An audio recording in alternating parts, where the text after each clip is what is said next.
Good evening, all y'all. That doesn't make sense. Good evening, everyone. Welcome to Monday Night Muse. I am your humble hostess, Sound Engraver. I probably should say host. It's not as clunky. I think hostess is good for restaurants and stuff. But I'm your humble host, as a literature devil says. So anyway, hope all is well. I hope you guys had a wonderful Halloween weekend. I did. I had a nice work day and then just an evening to veg, which was great. Of course, I'm going to ask about audio. Hopefully audio is fine. I forgot to check the configurations. I'll just go ahead and do that. See if that works. And testing 1, 2, 3. Yeah, that looks good. So anyway, we're going to welcome the chat. And if you guys can give me thumbs up on audio and video, let me know. But without further ado, Brian Gilmartin says, sounds good to me. That is perfect. Visuals don't matter. Sound matters. So welcome. We'll welcome the chat first, and then we'll talk about how not to be an extremist. I'm going to talk about how not to be an extremist, because I think we are suffering from the extremist mindset as our culture is teaching us and conditioning us to think. And also as artists, in the artistic practice, I think I think we don't know how much we think in terms of polar opposites. And I was actually thinking about this to talk about for a while. And I realized there's a special day coming up tomorrow. If just go ahead and take a guess. But I thought, wow, that's appropriately timed. So anyway, we're going to welcome the chat. Now, I actually know that Melissa Harris was first. She popped in about 6:45 or something. And after 2 hours, it will go away. Your comment will go away. If I start streaming at 9:30, anything before 7:30 will be gone, I think. Well, Prof says first thumbs up. Thank you, Prof. And I have the timestamp at 7:24. And then Matthew Flynn says second thumbs up. And you popped in earlier today too. So thank you guys for your thumbs up. And Wolf10 with his famous hey there, Sound Engraver. And Brian Gilmartin, which is cool because I know you usually work nights. Or maybe maybe you work early in the morning so you can't catch it. But welcome. You must have a day off tomorrow. That's wonderful. And Troy Pacelli says 6 thumbs up. And Owen Lister says, good evening, everyone. Good evening, Owen. And he also says to all of us, evening, y'all, which is great. By the way, I usually don't plug in my channel to, ask you to subscribe, or I never really use the call to action on, please be sure to subscribe for the latest content on commentary and sound experimentation. But I'm about 4 subscribers from hitting 1,000. And I would just love to hit that number. In fact, actually, it should be maybe between 5 and 7 subscribers I should shoot for tonight, because sometimes YouTube will maybe unsubscribe people if they are irrelevant accounts or dummy accounts, or maybe accounts that aren't really used often. So sometimes I get -1 subscribers, every day or something like that. So it's been kind of just inching to the 1,000, and that would be such a milestone for me. We should do it before election day. So if you haven't already subscribed, don't unsubscribe me by accident. That would make the number go down. But yeah, go ahead and share it with your friends if they like commentary, artistic commentary, music, sound experimentation, composing, and even a little bit of writing. Just a little bit, because we're in the umbrella that is the Professor Geek community. So, and Aged Boomer, hello. I was listening to your stream today, in fact, while cooking dinner and cleaning up, and it was a good stream. I like your guys' take on the different news, the geek news going on. So job well done, you and Troy. That is excellent.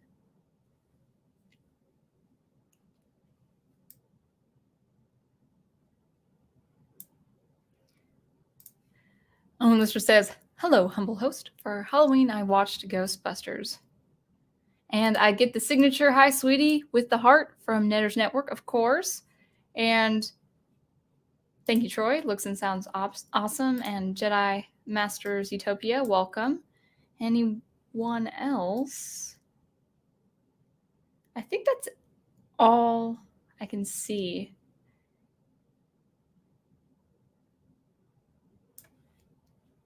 And yes, let's actually start the discussion with Brian Gilmartin's comment right here. Extremist overload would be a good descriptor for our current situation. People seem to want it their way or the highway. And I think this is true. I'm not going to go into details, and I'm not going to go into specifics with politics because I think, one, we're up on an election, and this has nothing to do with the election, by the way. I actually think overall our culture over the last, I would say 10 years, of course, we've been polarized in our different ways for decades. And that's great. We've got the freedom of speech to do so. That's a wonderful thing as Americans. Or if you're across the pond, just let me know. But I think all of you guys are U.S. citizens. Yeah, I think it's we've had this, but I would say it's been much more. Yeah. So let's start. I'm going to start with a lecture. So again, it's not going to be specifics when talking about politics, but I'd have to say, of course, politics is one of those examples that where culture has taught us to say yes or no, day or night, black or white, no neutral aspect, no shade of gray. It is or it is not, and that could be detrimental to our creative process as well. But before we get started on the lecture, we'll just pull up my notes here and take it away. So a bit of a lecture today, but I'll get through the notes as soon as I can. I hope you guys are getting some good fall weather. We are here over in the Carolinas, and it's just been a wonderful dip in temperature. I love that I can wear a sweater. I just love it being cold. I actually like being cold outside. I don't mind it so much. It's awesome. Even if my nose gets red and my fingers get red, it's a nice feeling to be cold. So anyway, let's jump right in. So don't have an extremist mindset. Don't be an extremist when it comes to your art or just in general. But before we talk about examples of art and also your input, I would love to have this be a discussion and what you guys think of it too. Let's just talk about some examples of extremism that has happened in our culture. So some pretty obvious examples is, the first I would say that comes to all our minds is politics. I think with politics in particular, we have been induced and provoked to this tribal mentality where it's about being on one side. We don't even talk about principles anymore. We don't even talk about what we hold dear. We don't talk about what is important to us, what we share as a community of real deep human principles, universal principles that can just expand all cultural backgrounds. Principles that I would say marks the difference in a person, the difference of virtue and vice and all of that.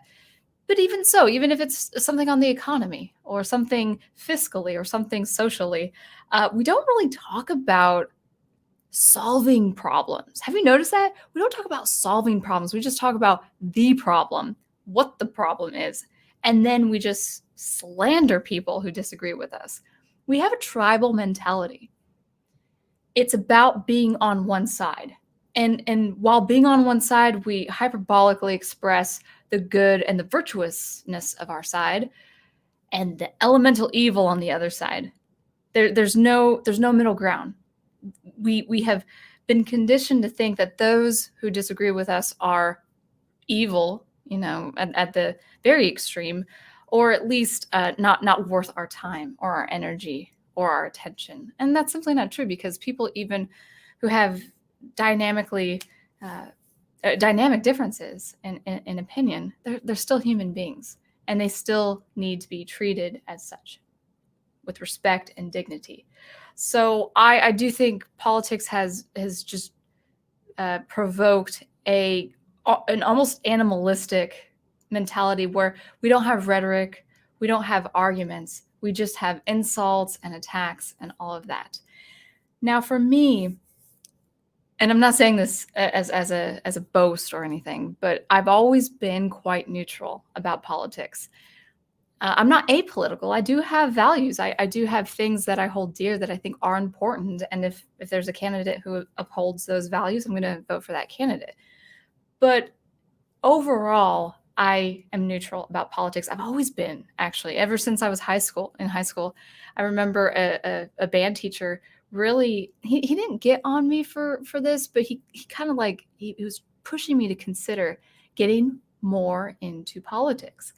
And it was just a matter of interest. I said, well, okay, if I've got these principles, but that's it. I'm not going to spend my time on social media or a group of friends that just talk about politics. I'm not going to spend my time reading the newspapers. I'm not going to spend my time near campaigns or watching the news 24/7. I'm just not into it.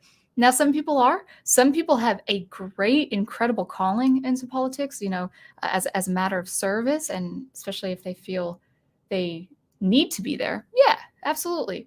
But as far as the actual energy we spend on politics, when really, sorry to say, there's really nothing we can, besides voting and sharing ideas in a diplomatic way, there's really not much we can change outside the officials in politics, and there are things we can fight, there are things we can stand against, but unless you're an official, it's really, I'd venture to say it is worth our time focusing on other things that fulfill us. So as for everything else, besides one or two major principles I have, as for everything else that politics is involved with, I tend to focus on things that fulfill me. Serving my church, being with family and friends, being a writer, being a musician, being a composer, and working to upholding a good, virtuous Christian lifestyle. That's what's important to me. So that's the first thing. I think that's the first thing. I think politics is the first thing that comes to mind when we talk about extremism. And that form of extremism, just to recapitulate that idea, is where it's all about taking a side, choosing a side. And the side you're on is the right side, and the side you're not on is the wrong side, to the point where it's you're on the good side and others are on the evil side. And that is a form of extremism. So find common ground, then give your arguments. The next form of extremism, and by the way, I will try to come from a place of grace, but I feel a little snarkiness coming, snarky sound engraver tonight. But the next form of extremism, I mean this in fun, I mean this lightheartedly. The next form of extremism is sports fans. Sports fans. Now, I'm not going to give examples. I'm not going to call out teams and teams that live or die by a winning game or losing game. But I tell you, I've had project managers I've worked with that were upset with me because I didn't follow sports. There was an actual visceral disappointment on me, on my person, because I didn't follow sports. I'm not against people following sports, but when I actually provoke someone to be angry with me just because I have no interest in sports, that's a small example of extremism. I have met sports fans that cannot understand why I don't follow sports at all. I've had female friends of mine who just did not like that I didn't watch sports because they felt like it was important for women to like sports, Whereas I thought it was important for women to just be interested in what they're interested in. So no, I was never a sports fan. I was never into sports. And I mean, I guess you could call me a Huskies fan because I got my bachelor's in Seattle, Washington. But oh, you're from Seattle. You must be a Seahawks fan. Nope. Sorry. I just don't follow it. So when you actually provoke anger unwittingly, when you provoke anger in people because you don't follow sports, or at least irritation, that's actually abuse. That's an example of extremism kind of actually coming, when you're becoming antagonistic to someone for not pursuing what you love. Might be football, might be something else. I love that people love sports, but I never got why people would actually be upset with me for not following sports. Sorry, sports fans. I'm sure most of you guys out there are decent. But this is more tongue-in-cheek. I promise. So that's the other thing where I kind of brought on the topic of sports fans because when you see that crazed attitude for a team, or when you're chanting a victory like you won a war, that I think that kind of that energy can have its place, but I think we tend to get very, very hyperactive about what we love. And I think this works in tandem, this hyperactivity and this anxiousness. I think this works in tandem with also politics. So that's why I kind of threw in sports in there as well. It could be true for people who love a certain television show. I'm sports fans is an example. It's not the example. So politics and sports fans. All right. So another example of things I have seen in social circles, things that can be a form of extremism where it is or it isn't, is in the academics. So a lot of students, myself included when I was a student, we go through this phase where we believe academics are all we need to judge the events or philosophies of the world, or academics are all we need to judge or ascertain the next event, or what to think, or how to think, or what to do next. And I think this tends to phase out when you leave the academics. You find the things that professors and doctorate students were adamant about. You find that they don't really mean much in life. You find that what they believe is true and firm actually holds place only in the academics. So an example is using art to serve. This is what I got from the music school when I was an undergrad in Seattle.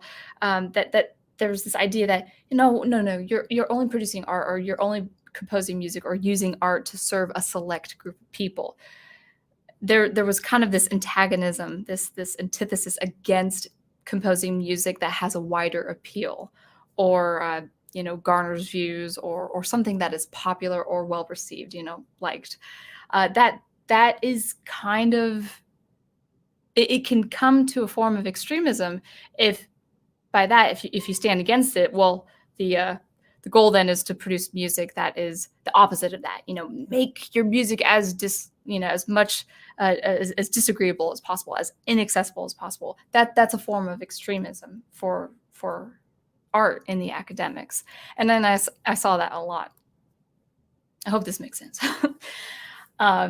One form also is using your art only for activism and not for your own enrichment or enjoyment, or not for the delight of others. So that's a form where it's just no. I have this one direct, just one singular vision for my art, and that it's gonna be, it's gonna be for activism. Just an example, but that I had seen in the academics where all of this was so important. I mean, there was an exaggerated push for this kind of thinking in the academics. And you find that when you leave the academics, it's like, I want to compose stuff I like to compose. I want to compose music that I like to produce and to share with others, and that's fine. So you start finding a neutral base. With me in experimental electronic music, I took from the academics, but then I really wanted to produce music I enjoyed listening to, and I'm still on that journey. So yes, academics. So we've got politics, sports fans, and academics. And if this is a little too ambiguous, I'm happy to give you concrete examples as I talk with you on the chat, because some of this might be a little bit more abstract, but bear with me. All right, another form of extremism I have seen in culture is the entrepreneurship movement, also integrated with the self-motivational and influencer movements. Self-motivational has been around, I think, since the 80s. I think it got to be very popular in the 80s. But now we have the influencer. I do not like that term, but people becoming influencers, or there's a huge appeal. Maybe it might be dying away as time goes on, especially with something like everything happening in 2020. But people went on the train of becoming an influencer, becoming a YouTuber to change the lives of others. This is also known, or a huge lifestyle of this, a huge business model of this entrepreneurship and influencer movement is the hustle culture. So the hustle culture is a kind of mindset, a kind of, I would say, extreme mindset, where you put everything you want first before everything else. That sounds a little bit ambiguous. So a couple examples that I had seen, because I actually was listening to a lot of these people for probably 2 to 3 years. I was very much in this mentality for a while.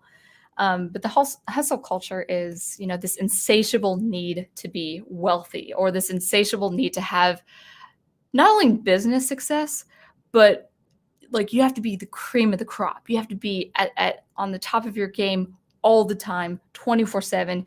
You're going to bed at 11 p.m. and you're getting up at 3:30 or something like that. You have to be the best business. You have to be the best influencer. You have to be everywhere on all these different platforms. You have to have fame. You have to have influence in order to change and enrich the lives of others.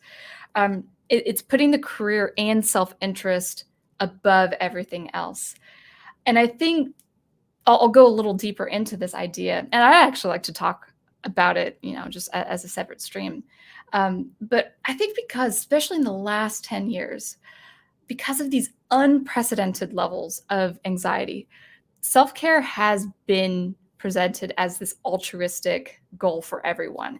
Putting yourself before others is necessary. And this has actually become a business model where it's like, no, I have to take care of myself in order to fulfill myself, in order to fulfill others. This is a very common sentiment. I think it started, if it didn't start, it definitely was propagated by figures like Oprah Winfrey, where it's like, no, I have to fill myself. I have to serve myself before serving others.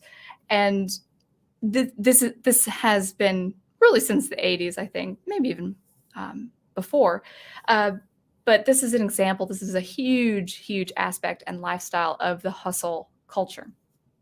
Putting yourself before others. It's absolutely necessary. This came, I think, this is a theory, but I think this came from a push against, an extremist push against people, primarily mothers, caring for others at the expense of their health and happiness. Languages used, the kind of language used in this case is, oh, I've been serving others so much. I'm so worn out. I'm so busy pleasing people. And they were kind of confusing people pleasing with people pleasing and these petty insecurities about people pleasing with actual virtuous caretaking. So hustle culture is really an extreme opposite response in opposition to things like this isn't just one of the examples, but a mother caring for her children, or maybe an elderly parent, and she's not fulfilled, she's not doing her career, she's not doing all of this. Well, no, there could be a good balance. She could do work that fulfills her life and her soul while taking care of people. And I hope all this makes sense, but these are things that are stemming from an extremist view. It's like, no, you can't have that. You gotta have your career first. You gotta have your self-care first. You have to be the best before you can influence others. That's an example of an extreme or an extremist mindset and mentality. There's almost no neutral ground. No. You gotta be a billionaire. I mean, you've seen those people. You know who I'm talking about. So again, I could use more concrete examples as I talk with you guys, but I'm just getting through my notes.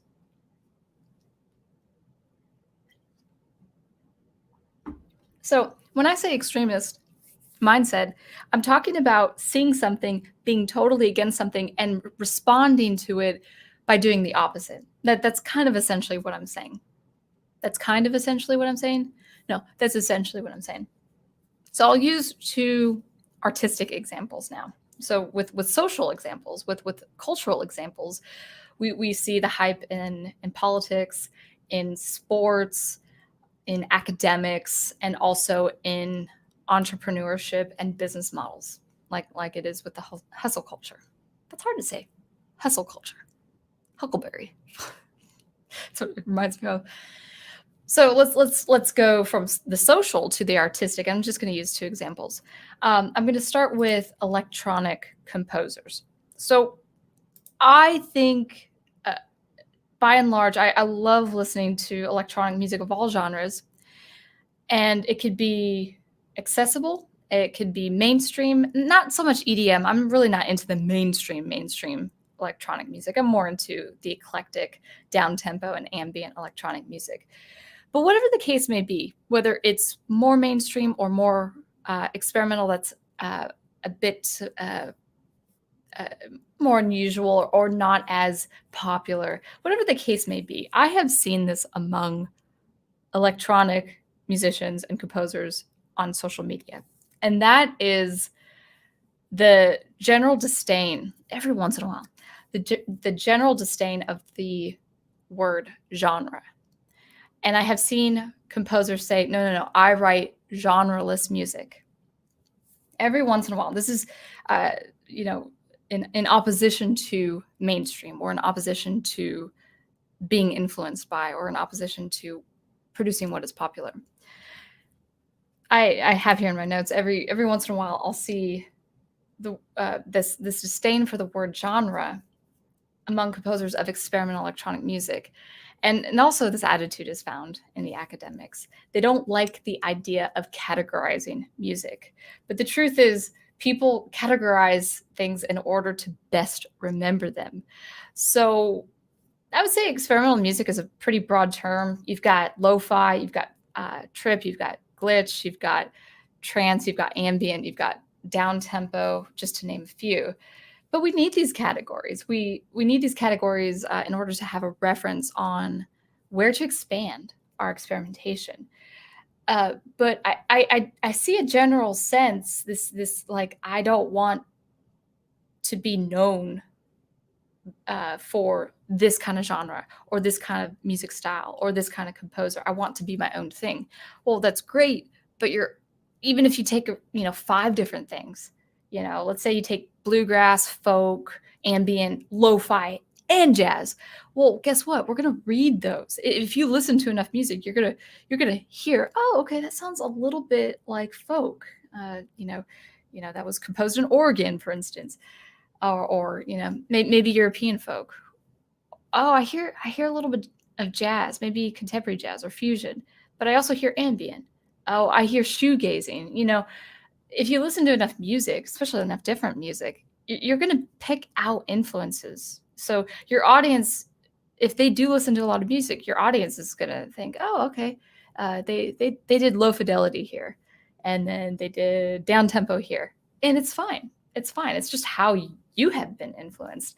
And so I actually think this is this kind of uh, um, I would say kind of snarky response, or kind of I would say that I've seen some tone and some comments that have been quite arrogant looking, where it's like I just write genreless music. It's like, no, genreless shouldn't really even be a word or a phrase. You're learning and you're producing art from something or a multitude of things, but you're still going to be under a certain category. So I actually think that rise against, that revolution against the word genre, I think that's it's a subtle form of extremism in my mind. Find your neutral base, find all the music you do like, all the music you do listen to, all the music you want to imitate and emulate, and then just roll with it. It's all good. So that's I think would be one example of kind of that. I am not going to be like this. No compromise.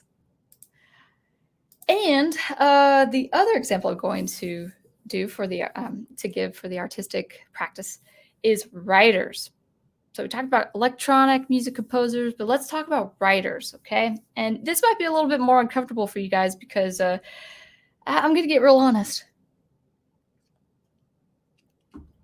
I have seen for writers, I have seen in response to ideologies taking over stories, which I'm against. I'm not for. I don't like that. But in response to ideologies taking over story, writers might work with a story that has no message because they hate a message in the story or they hate an agenda in the story. So what do? Try to make a story work out where there is no message. But we do need messages for our stories. We do need morals. We do need themes. These ideas are imperative to story. So don't compromise the story in any way. But most good stories have a good message. Most good stories have a moral or a theme.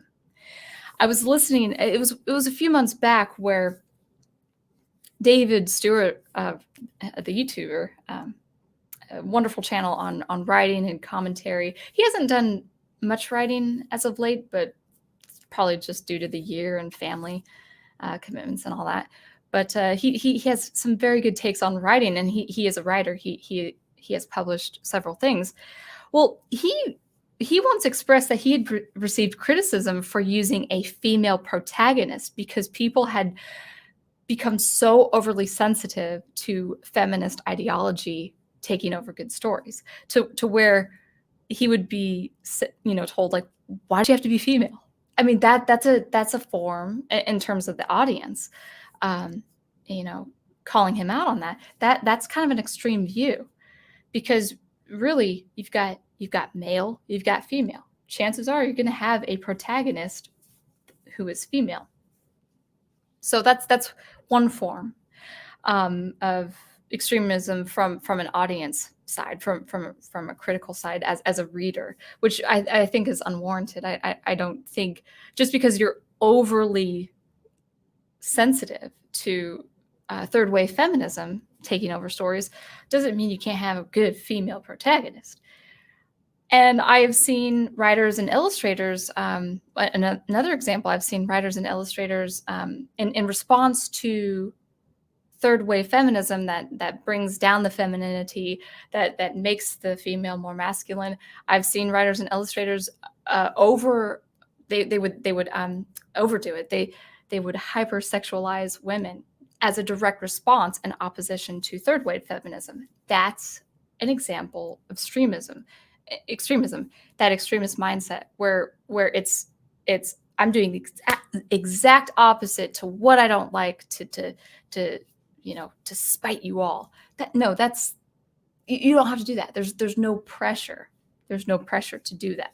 But I have seen on Twitter that be used, that kind of provocative art be used as a statement against feminism. And I don't condone it, certainly as a Christian. I like my female characters modest, please. They can be cool too, and be totally modest. and they can look pretty too, and totally be modest. But all that to say is, it's just that idea to make a story in a direct response opposing an idea you do not like or an idea that you're uncomfortable with. No, let your art be natural, let it be organic, and just produce art you love. So I hope that worked. When I wrote these notes, they made more sense in my head. So if you're kind of confused on, why I brought up sports fans or the entrepreneurship movement or all that, we've really these are four social examples: politics, sports fans, or sports in general, academics, entrepreneurship.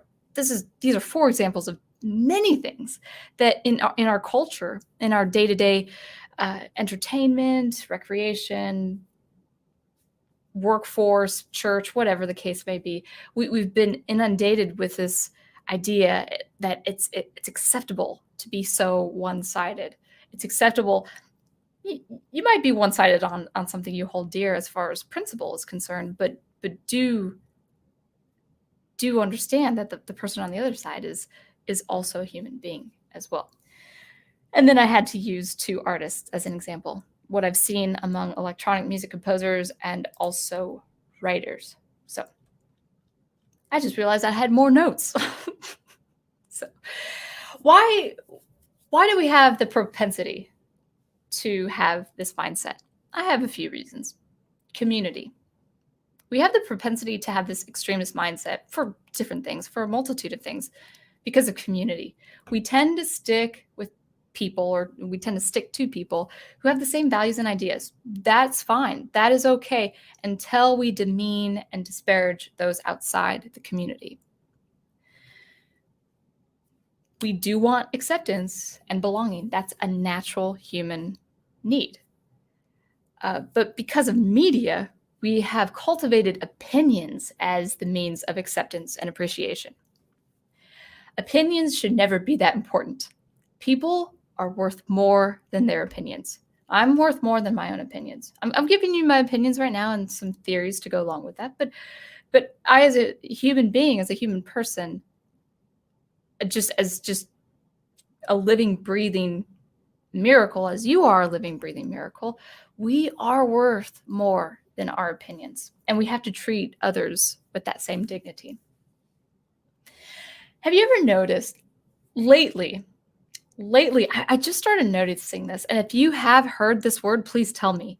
But have you noticed lately that the word opinionated hasn't been used that much when describing a person? Like, oh, she's so opinionated when it comes to these things. I used to hear that word when describing a person or a character, for instance, in a novel. But we have all become rather opinionated, loosely expressing our opinions with no regard of the circumstances.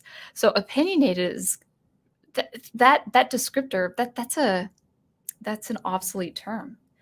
It's not used to it's not used for a fault or a negative connotation of a person. We're all opinionated, so therefore it's acceptable. But when I use the word opinionated, whether it was writing or I heard it on a television show or a movie, it's always used as a fault. That's the fault of someone. Someone could be selfish, someone could be opinionated. It was always used in a bad light. But we don't use that word anymore because we have to talk about our opinions 24/7.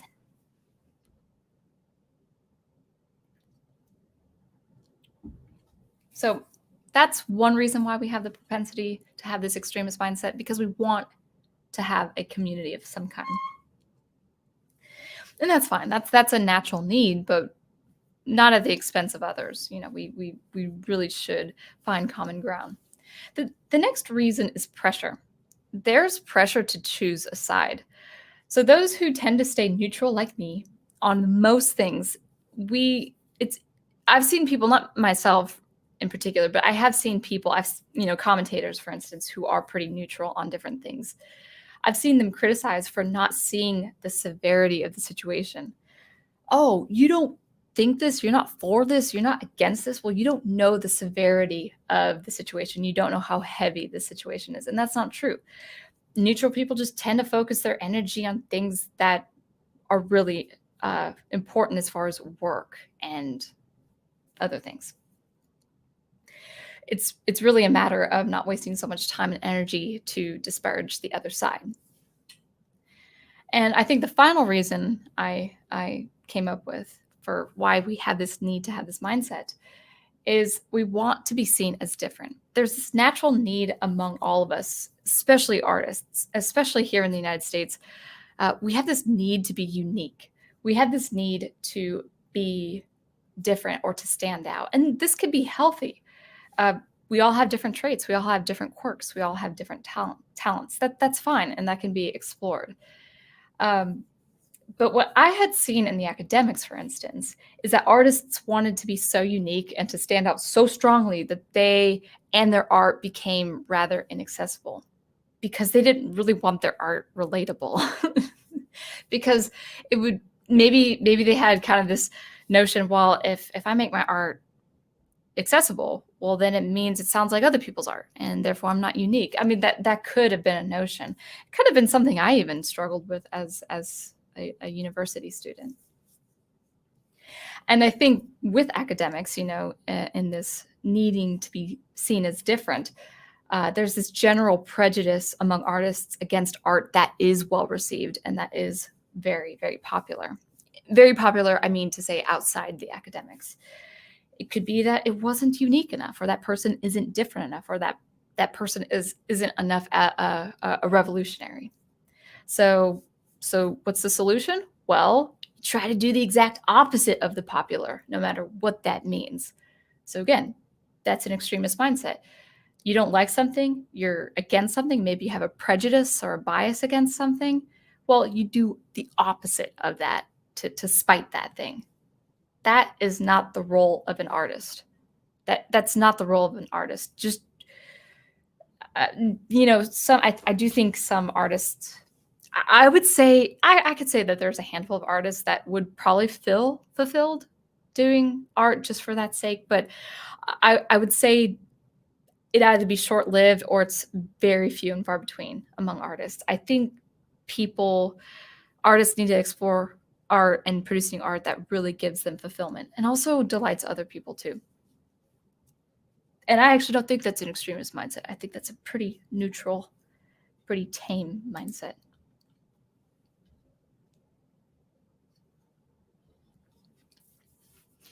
What are the benefits of not being an extremist or have an extremist mindset?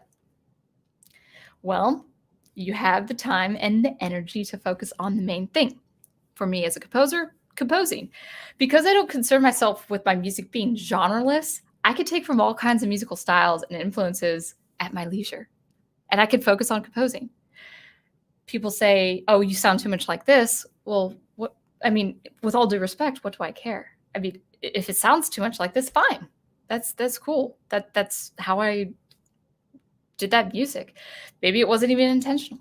But I think people who are so uptight about genre and are so against that word genre, I think that's actually a lot of mental energy to try to do something.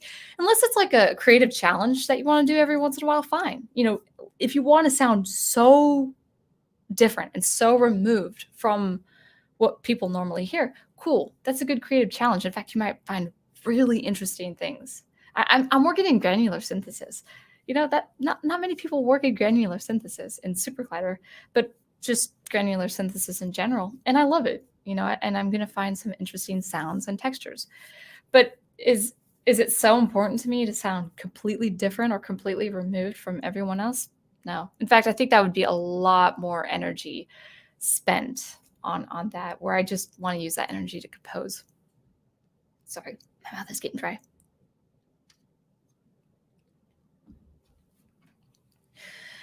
So that's the first thing. That's the first benefit. You have the time and energy to focus on the main thing. And I forgot to include, for me as a writer, I focus on the story. Don't focus on agenda or lack thereof. I know a lot of you in the community, myself included, we're kind of tired of agenda being the impetus of these stories that have really been to the detriment of these stories. But don't be so caught up. Don't be so worked up and saying, my story is not going to have any of that. No. If it's part of the story, do it. I've read a lot of science fiction stories, even that had ideas and philosophies I didn't agree with, but it was around a really interesting and unique story. That's the main thing. If somehow you have an agenda, or maybe you don't even know it and someone picks it up, don't fret. Like, let's say you have a reader saying, oh man, this might be a representation of this here. Don't fret. Just roll with it, saying, well, that was part of my story.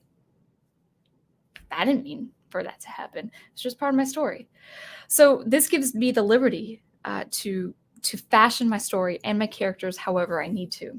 If certain scenes or ideas appear allegorical or representation of something, even something Christian, because I am Christian and I'm criticized for that, I'm really not held liable, so to speak. I have freed myself from that restraint or that confinement. So just use the time and energy to focus on the main thing, music and story for me. The second benefit is you will have a wider appeal. Your audience or your readership will include people of different backgrounds and different ideas, maybe even different languages and different cultures. So if you're not so caught up in being against something, like let's say if you're not so caught up about being against an ideology, well, what that actually might entail is a wider audience, maybe even an audience that includes people who have that ideology, because you're not so busy with it. You're not so involved with something like that. So I think not having an extremist mindset as an artist will give you a wider appeal, a bigger audience.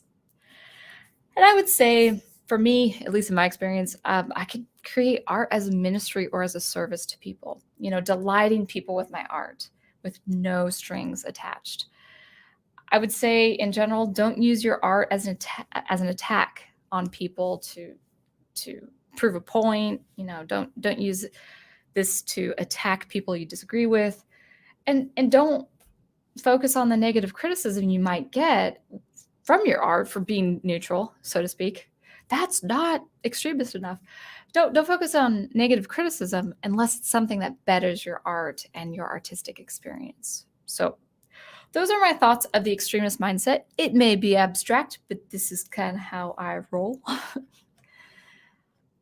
So any questions on specific examples or anything you may see?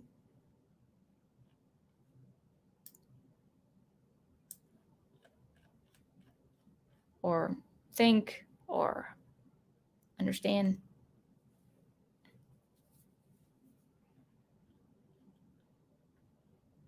I have to go back up the list. I'm very distracted right now, guys.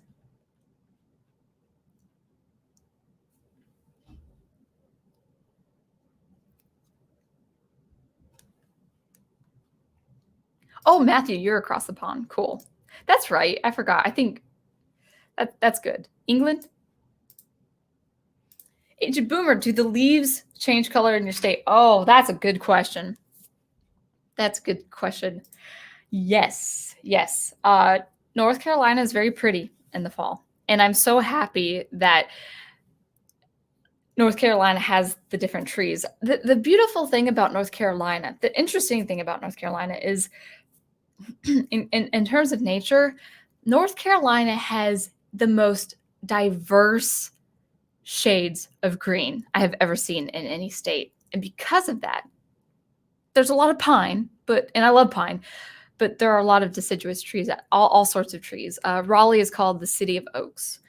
And there's just a lot of nice looking trees around that changes color, and it's just so wonderful. And I love it. And it's funny because I grew up in Washington.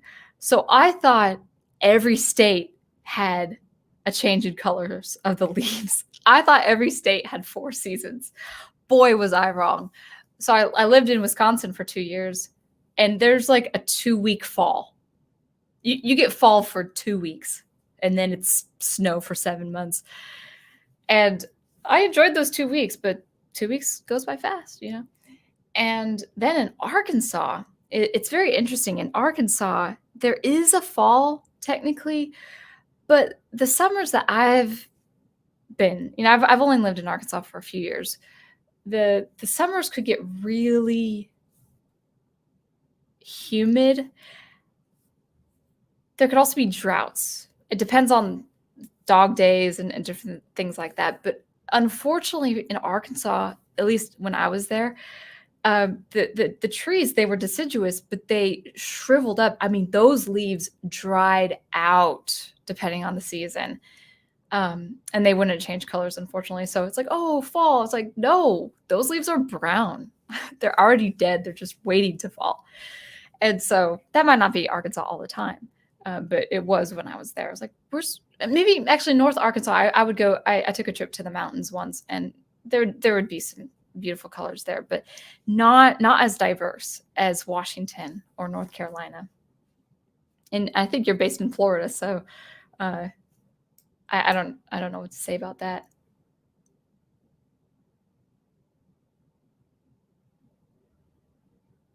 Wolf 10 says, I like the cold only because I pretend my sweater is cloak of leadership.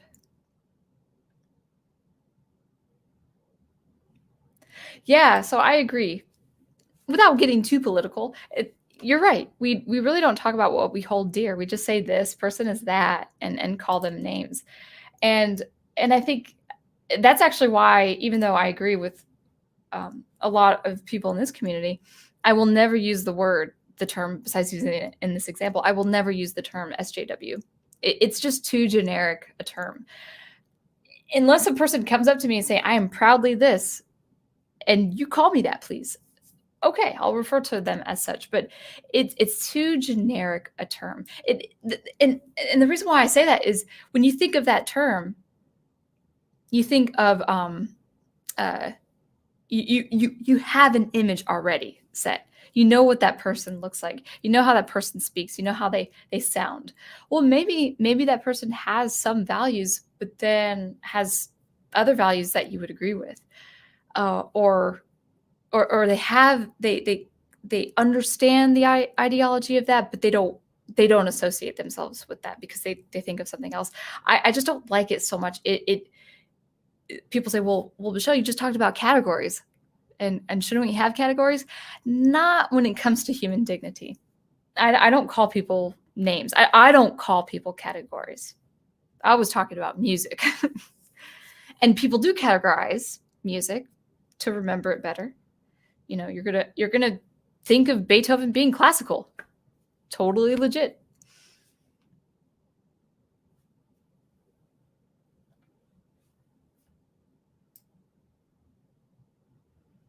Oh, Waylon is in the house. Good to see you.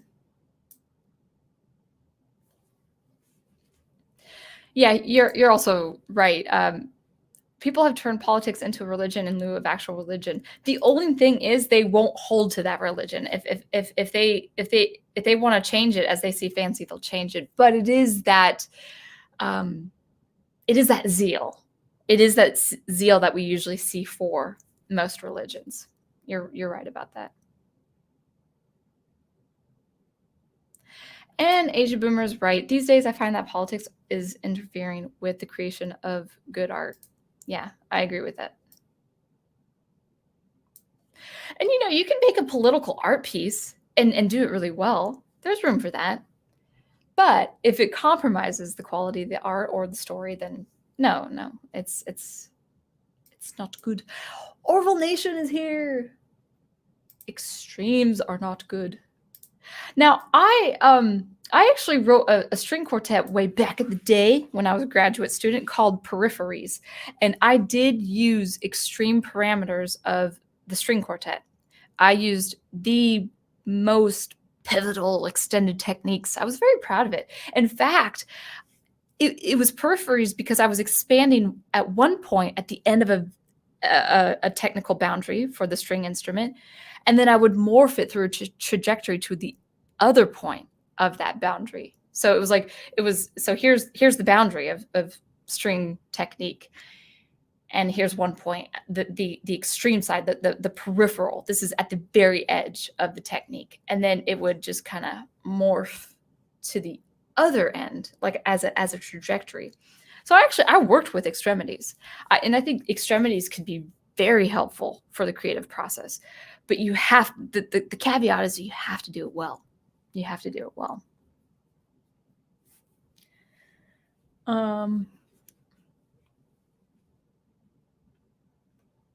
Wolf 10 is like, but we love snarky sound engraver.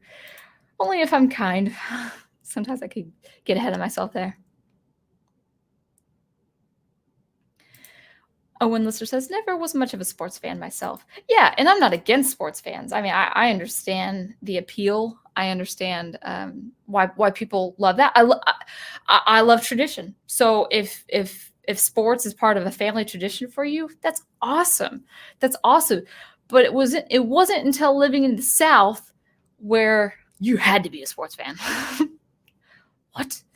You're not a Razorbacks fan? I'm like, I'm not a football fan at all. Oh, I remember saying, oh, Michelle doesn't love Razorbacks because she's from Seattle. She likes the Seahawks, which is different because Razorbacks is a college team, and then Seahawks is a professional team. I mean, they both play professionally, of course, but it's a different vein in the South. But it's like, no, I don't follow the Seahawks either. I think the Seahawks colors are cool. It's like navy blue with lime green or something. I like the colors.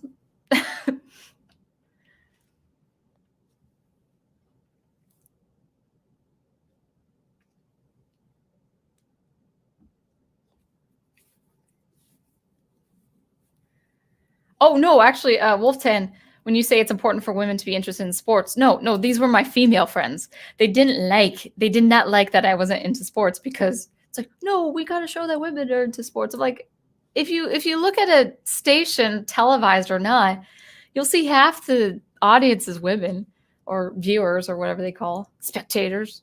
I don't know what they call sports fans. So it's like, why do I need to get on that bandwagon? Let me just do my own thing. Let me just be an introverted artist. I'm fine with that.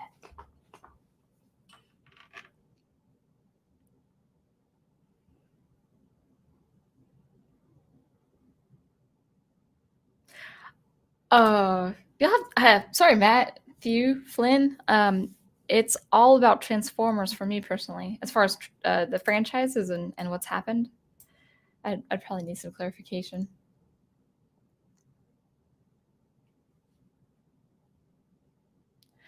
Well, yeah, Owen, I mean, we can certainly use that as an example, especially for social and cultural contexts, but I think it has been beyond religion. You know, I think whether it's the 24/7 news cycle, we've really we have been conditioned to see things as yes or no, black or white. It is or it isn't. And that's just not, it's not a healthy way of communicating. It's not a healthy way of living. You know, we live with all sorts of people.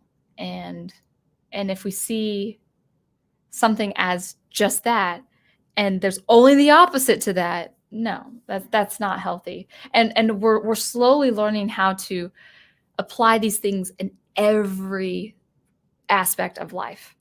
It could be financially, it could be your business, it could be family, it could be your church, it could be your practice of your faith. We're going to talk about that on the Catholic Bible Geek channel because I have some ideas about it's just one or the other. I was like, no, it's both.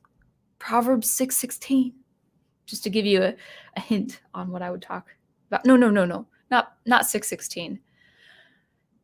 16:6. I think it's Proverbs 16:6. But anyway, that's just a clue for another topic on another channel. Yeah, extremism in religion. I felt, growing up as a kid, I thought that was the only example of extremism, and it's just simply not the case. We see everything so polar opposite now. In fact, have you noticed it's not about what you're for?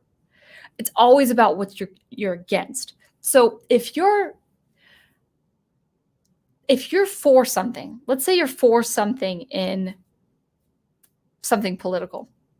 Well, people don't really the general people don't really identify you as what you're for.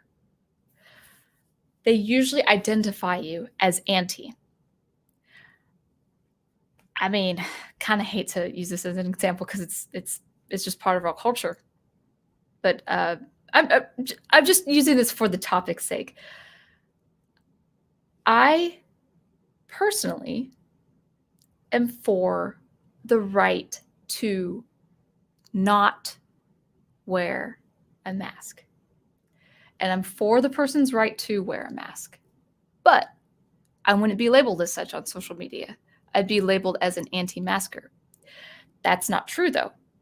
Language-wise, that's not true. I'm not an anti-masker because I support people who feel assured that what they're doing is right. I'm not walking up to them and ripping the mask off their faces. That would be an anti-masker. That would be a demonstration of an anti-masker. No, they have their rights and I have mine. They have the rights to their conscience and I have a right to my conscience. I'm for something. I'm for the right to pursue and adhere to your good conscience. That doesn't make me an anti anything. That's an example. That's an example of extreme, like an extreme idea. No, you're this. I'm like, no, actually, no, I'm for this. No, you're against this. No, I'm for this. So, sorry to bring a real life example in.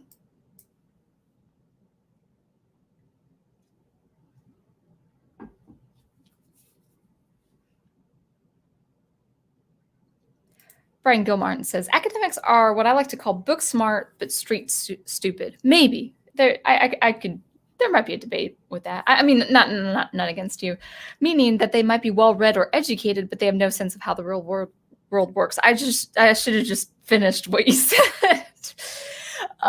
Yeah, I think actually book smart, but not street smart would probably be a better way to phrase it. It's, you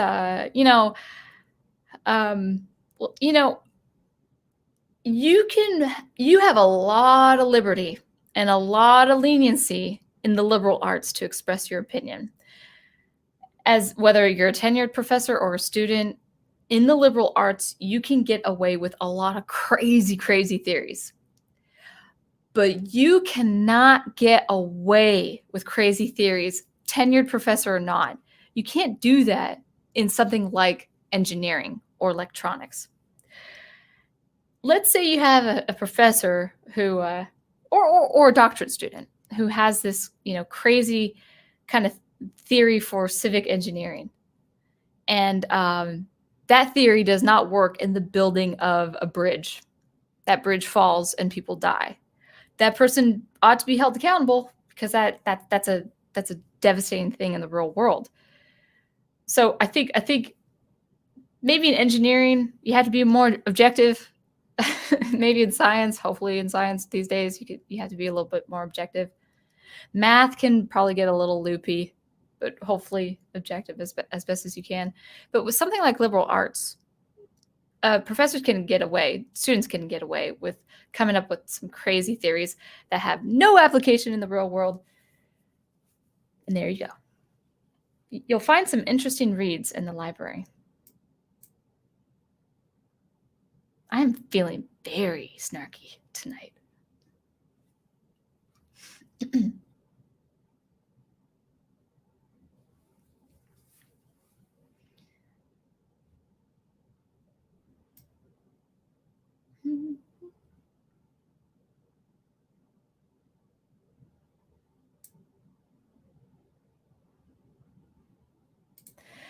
Wolf 10 says, I consider myself a motivational speaker. I'm more talking, I mean, you might be in this phase, because I was in this phase for a few years recently too. I got out of this phase a couple years ago. where motivational speaker is more of like that positive influencer or that positive thinking, or you've got the boot camp mentality to just hustle and grind, or things that actually can be good for you. Working speedily to a goal. Or something like working out, getting into shape and having a goal and sticking to it. Those things are important. They have their place, but there's a general philosophy in motivational speaking that has become very, very self-centered and very, I would say, narcissistic. Where I'll use the example as the response. Like, it is very common in motivational speaking these days, especially in the business world, in the entrepreneurship world, where it's like, don't be a people pleaser. You just can't spend all your time and energy pleasing people. Well, of course that's true. And especially if you have, people in your life that can maybe be manipulative, or maybe suggest something, a very important life decision that in your heart and in your gut, you're doing the right thing, and people are trying to dissuade you from it, and it's the right thing to do. Sure, I understand. You can't please everyone. But in opposition, in a response to that, there has been an opposition, and used in a kind of language like this. Not only am I not a people pleaser, I don't care what anyone thinks of me. No. At least as Christians, we're taught to take care to do good things and say good things in order that we have good regard among all men, and that we live peaceably as much as we can, as much as it depends on us, live peaceably with all men. No. Just because you've decided to say no and put boundaries and not have people overstep when it's not in their place to do that. Setting up good, healthy boundaries is not the same as, I don't care what you think of me. And that's been a general attitude I have seen among the motivational speaker crowd. It comes from the right place. It always starts with a well-meaning idea, or a piece of advice that actually could be healthy. But I've also seen a blatant disrespect for serving people, even if you're feeling like you can't do it. And maybe it's just my Christian upbringing and also getting into the word, but you're going to, as Christians, where we start seeing, I have to serve this person, or I have to serve this group of people, even if it's really out of my comfort zone, or even if I don't feel like it's the right time to do it. So this could be a whole separate topic. Oh, it's Melissa Harris. Cool.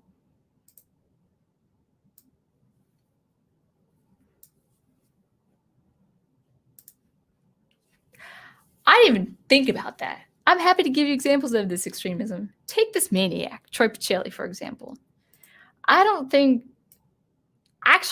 you don't have, based on what I've heard and talked with you and all that, I think you consider a lot of different factors. So no, you Troy Pacelli, I assess, I've stamped it. You do not have an extremist mentality.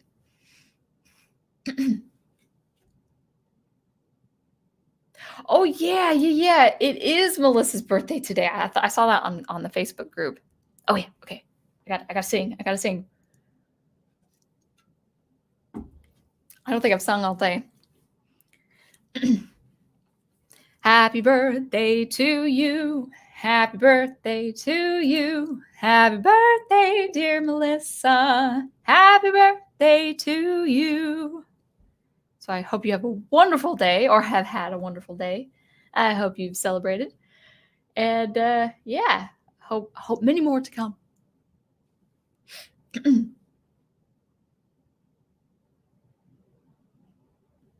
Aged Boomer says, thank you for this. You've made me think differently about a story we'll be covering on the next study hall. Cool. Well, I hope in a positive way.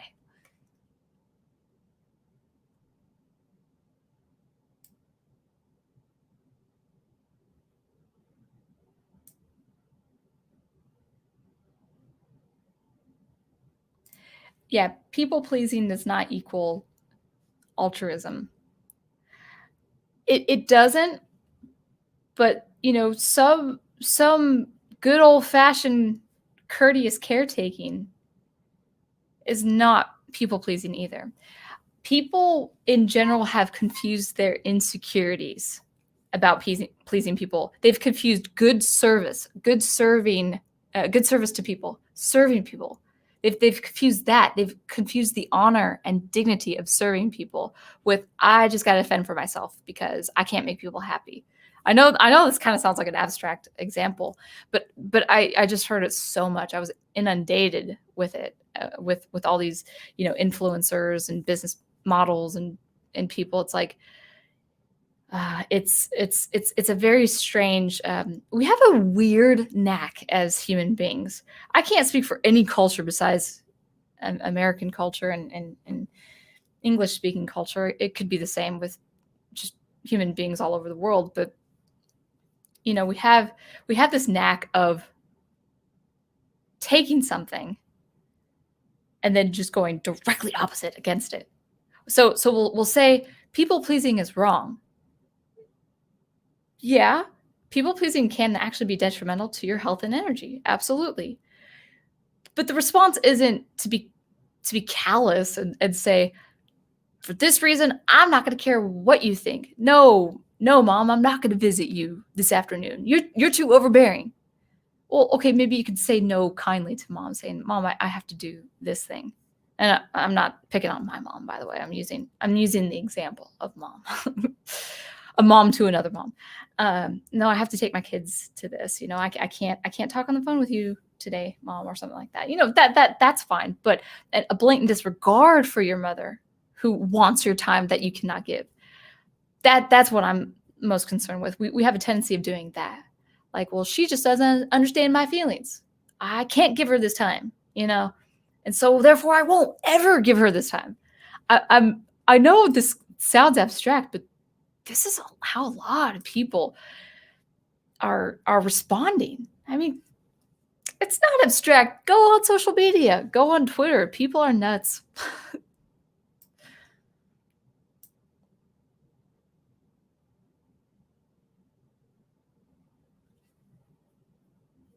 Gabrielle Saliba is in the house.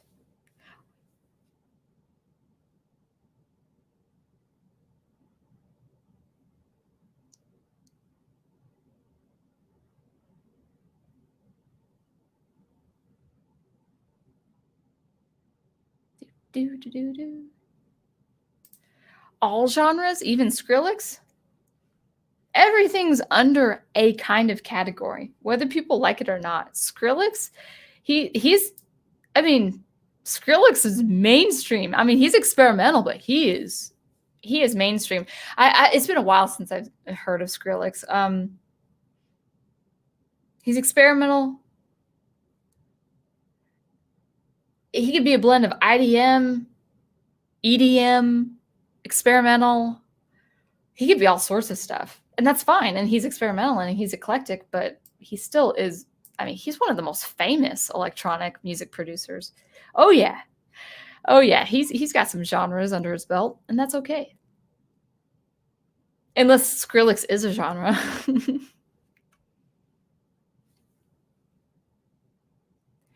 Yep. Yeah, you're telling me Sound Engraver, but it's impossible to be genreless. You can have different genres in your art, but it can't be genreless. Yeah. But people are, I've seen artists, especially composers who do not like the word genre. So I've actually, I did a relatively snarky tweet months back on Twitter where I said, isn't genreless music a kind of genre? Or something like that. And I had one person who was totally, it was obvious they were under some philosophy or ideology. And all they said was, oh, it depends. I'm like, no, it doesn't. No, there are definitive ideas out there, universal ideas. And one person said, he gave me a thumbs up too, which kind of, I feel like is almost like a middle finger sometimes. But he said, not all of us like to be put in tidy little boxes. It's like, that's not the rule of genre. And what's fine? What's wrong with the word tidy? Anyway, it's like, oh, tidy's such a bad word. But I'm being extra cheeky right now. But it's like the actual disdain. Like, I don't like the word genre because I don't want to be put into a tidy box. It's like, it's not a tidy box. But, actually, I saw a lot of that in the academics. Saw a lot of that. They, producing art that is really ugly and really grotesque and even obscene in some ways, culturally inappropriate by just in terms of decency and decorum. And you hear curators or commentators saying, oh, we just don't want to, we just wanted to branch out. We didn't want to be so clean. It's like, no, it's just your stuff is ugly. And it's fine. If you want it to be ugly, it's ugly, but don't normalize it, because most people have a visceral reaction to ugliness. I'll give you an example. Some neighbor left old rotting jack-o'-lantern, two jack-o'-lanterns outside the walkway outside my apartment. And I'm like, well, they did it at the end of Halloween, which means no one's going to pick it up. And so I gave it a couple days. I was like, okay, I'll throw it away. And these jack-o'-lanterns were rained on, a lot of rain inside the jack-o'-lanterns, and it was purple and black with mold. And then I was trying to put it in the garbage bag, and then they fell apart. And then I had to pick up the pieces, and I had pumpkin mush. I mean, this not even my pumpkins, someone else's pumpkins. And it's gross. We have a visceral reaction, a natural visceral reaction of these different things. And if your art can be ugly. I'm not saying your art can't be ugly, but don't get mad at me for calling your art ugly. No, it's experimental. It's like, no. Well, yeah, it's experimental, but it's also ugly.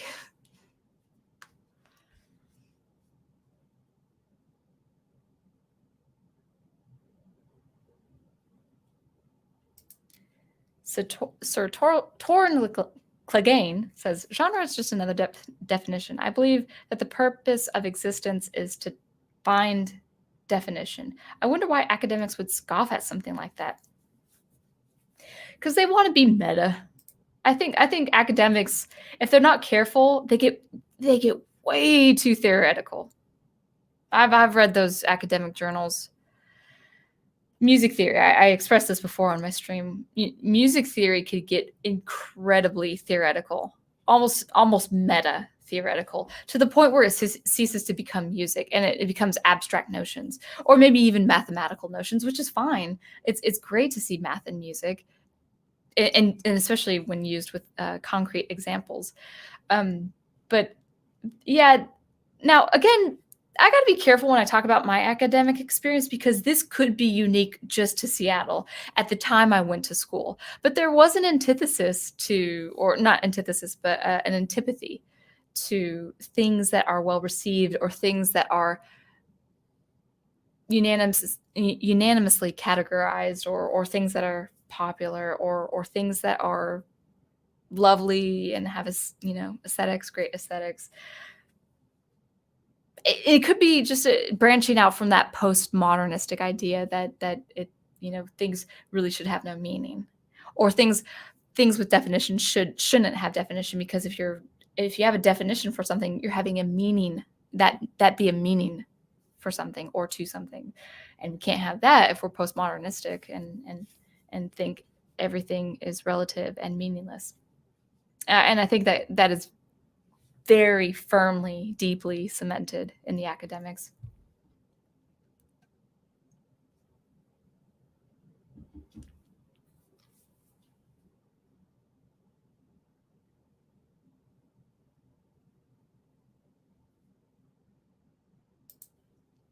Genreless is not a thing.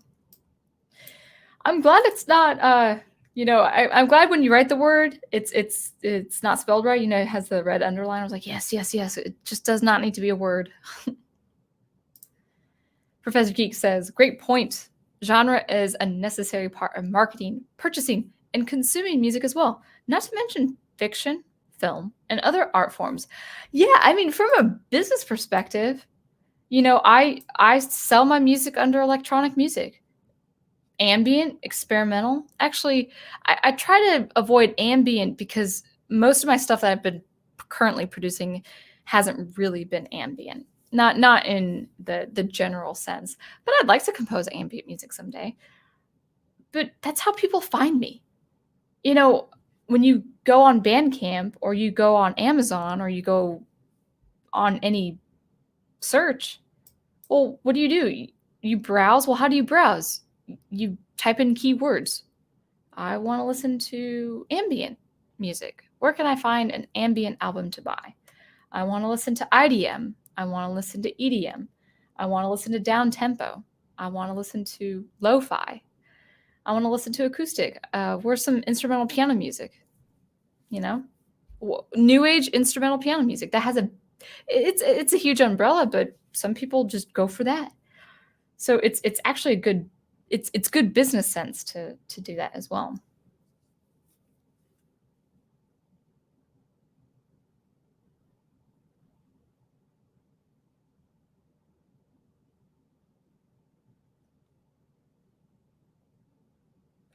Oh, let's see. I think you're adding on to your comment, Sir Torin Clegane. I'll try to say that right. At least the more philosophical tracks of academia. Yeah, like little liberal arts.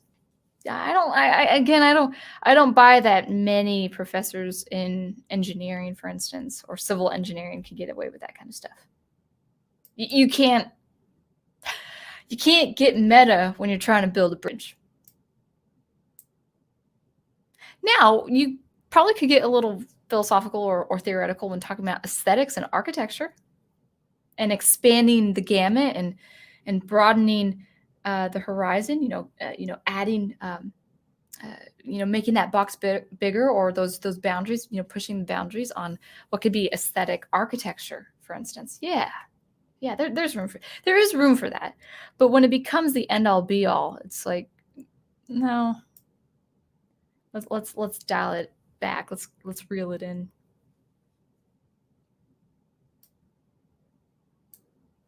That's right, back to the drawing board. Writers, heavens no, we are the only flawless people on earth.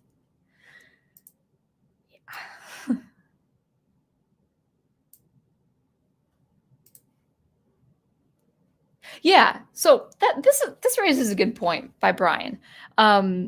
We need messages, but we do not need propaganda. Now, I want to be careful in saying that because propaganda does have a very specific function, and we have seen it, especially in the last few years. We have definitely seen it pretty much everywhere. But my concern for writers, especially you guys in the community, my concern is that you're so inundated. We're all inundated with this kind of thing, to the point where you're too careful in your story, where you're like, is this going to look like this? Is this going to sound like this?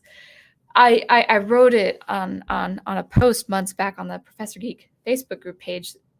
You cannot be nervous about having an idea that might be representation of something, or even allegory. Even if a reader of yours criticizes you for saying, this is too much like an allegory of this.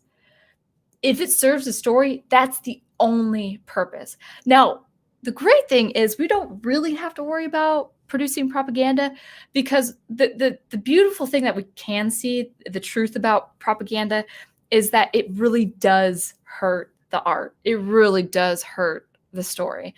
So if your story has a political idea, even a political idea that's not popular, for the purpose of the story, oh yeah, you should have that in there. And you should not be afraid of people saying, this is a representation of building the wall.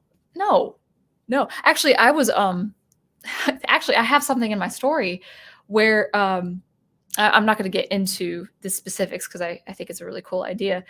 But I was writing these notes down, and I was thinking, are people gonna associate this with immigration or whatever? And at first I was like, oh, I'm gonna dial this back. I was like, no, I actually really have to put this in the story to understand the weight of what the character is perceiving. I have to put it in the story because it is essential to the arc and growth of my protagonist. And I cannot be afraid if it's ever compared to some current thing. No way.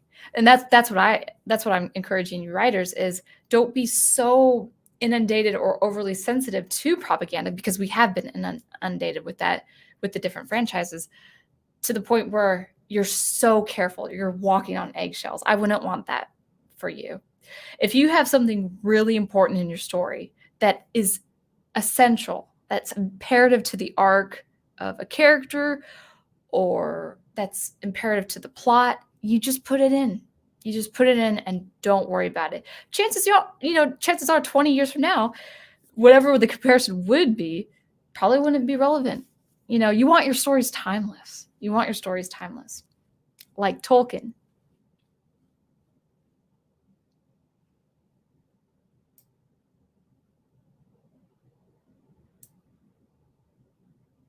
Yes. Yeah, and that's true. Female protagonist does not equal a feminist story. And that's absolutely true. But David Stewart got criticized for that. He got because he has a readership that more or less follows his views on art and maybe politics or social ideas. They got mad at him for doing a female protagonist, a female lead in one of his fantasy stories. I think that's ridiculous. I think that's absolutely ridiculous.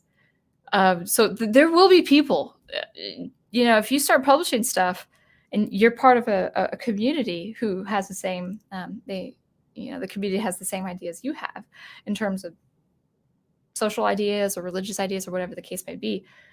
I mean, don't be surprised if you actually do something completely normal or completely innocuous and people say, well, why'd you have to do it that way? I don't know. I have a team, the story that I'm working on. There's a good side and there's a bad side, right? There's the hero side and the villain side. But on the hero side, there are about 8 main members, 8 main players. And actually, it's quite diverse in my mind. I would say 2 characters are white, 3 characters are black. I have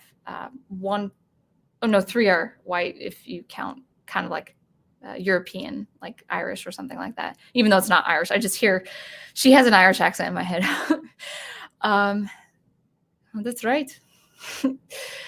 There's a little bit of Irish in that. So out of the 8 members, I have 3. That's not 3. 3 in my head who are white, 3 who are black. One I picture like Indian, like an Indian woman. Another I picture more like an Asian American man. Now, they're not of Earth. They're totally in a world far away. And people will say, well, why does that matter? Well, actually, no, it doesn't matter. But the thing is, that's how I pick. They just organically blossom in my head. Now, if people are thinking, oh, you're trying to earn diversity points, if I'm accused for that, whatever. I would have to say no. These are the people that I just that's what they look like in my head. So they're going to be like that. And it wasn't for anything like, oh, I have to incorporate this person here and 2 people like that here. No, it's not that at all. It's just exactly how they looked like in my head. In fact, I with the character who I think is more of kind of an Indian, maybe Indian American or whatever the case may be. She actually came out of my imagination because I had a friend who I think she was 2nd generation Indian. I think she was born in America. I can't remember. Maybe she moved from India to America. I'm not sure. But I remember having she and I just clicked, like we were just two peas in a pod instantly. And unfortunately, she moved to Texas and I moved away and stuff like that. So we actually didn't unfortunately keep in touch. But I'm using her name in a different spelling. But when she was talking to me, I just there was like almost just a what would be the word? Affinity, an affinity to her voice and personality, to the point where I started realizing, well, I've heard in electronic music, I've heard in beautiful electronic music that I listened to, where they would have female speakers, and I remember hearing an Indian woman speak a kind of poem or narration or something like that, and she spoke English, so I could understand the words. And I remember being so relaxed. And I remember feeling so safe and calm with this voice. And I remembered my friendship with this woman. And I was like, I have to have a character. Just because of this warmth, that this is going to be a character of warmth, of grace, of therapy, of healing, of nurturing, because it was so tangible in my real life experience. And so if people say, oh, you're just trying to pigeonhole, or not pigeonhole, but like put this character in just because, you want points. I'm like, actually, no. I've received a positive experience with an actual woman. And I really see her in as a character in my science fiction. And that's okay. Thank you for this rant, guys. Thank you for listening to this rant. I had to get this off my chest.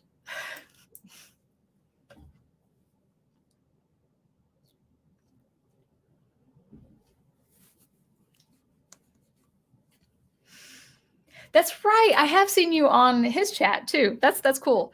Yeah, David Stewart is a really cool guy. I found your channel through his live chat. Yeah, he and Professor Geek and a couple others were some main channels I listened to for, wow, it's gonna be about a couple of years now. Now that I think about it, it was really 2019 where I started listening to different YouTube commentary.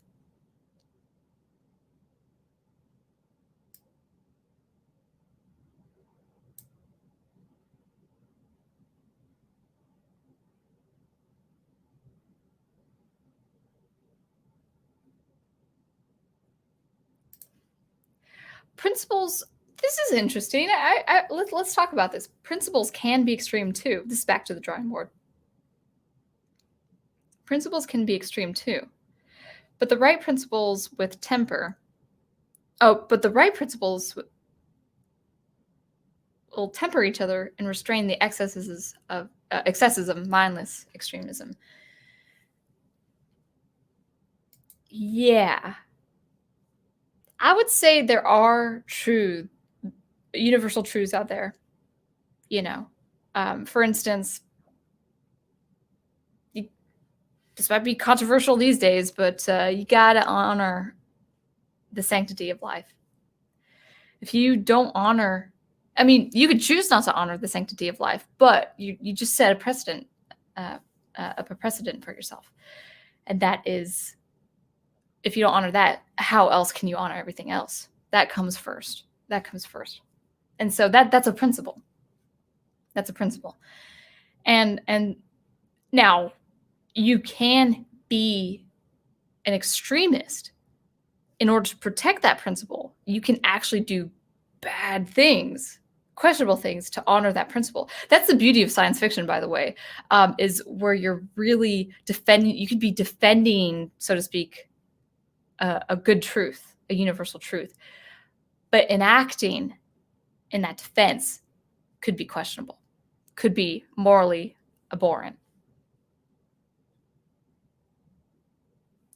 I would say you said principles can be. You're right. It can be. I think there are universal truths out there that people, by and large, I would hope would adhere to, but that's just me. But you can defend something virtuous, but in your defense, you could do something abominable. So that's also true too.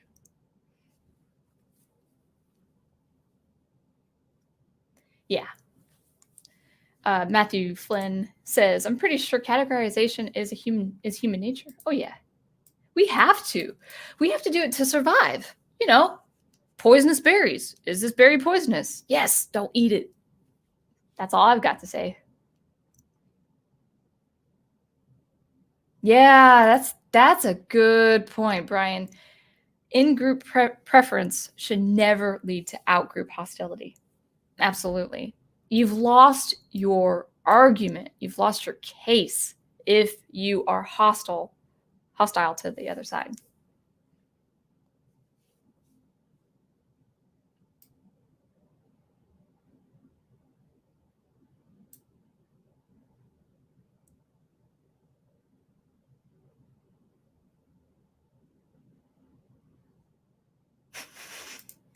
That's a good way of putting it.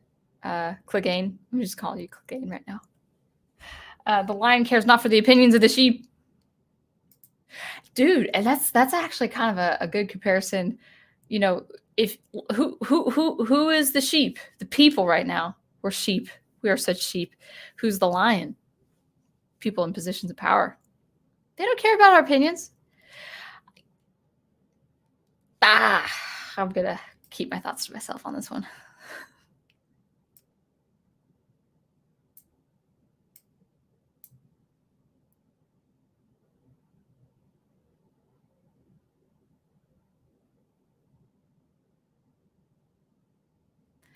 Let's see. Wolf 10 says, my own absolute artist should always be a neutral party, an unbiased party. I tend to lose respect for those who use their art for political leanings. I call them propagandists. Yeah, I think if your art is just to serve as a function for political messaging, that's exactly what it is. Even if you agree with it, even, I mean, yeah, and especially if it takes root and becomes really successful, and it's kind of a part of the psyche or the collective conscience or conscious.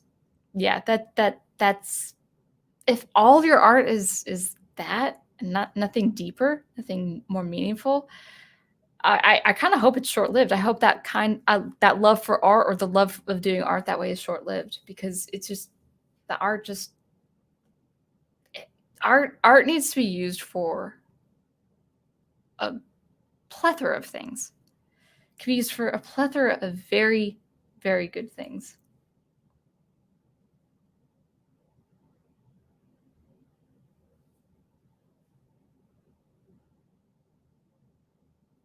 That is true. I don't know who you're talking about, but also talked about Apaben. I don't know what that is or who that is. Also talked about focusing on things you love instead of being too invested in this extremist tribalism we see so much of today. It's such an energy sapper. Is sapper a word? Saps your energy.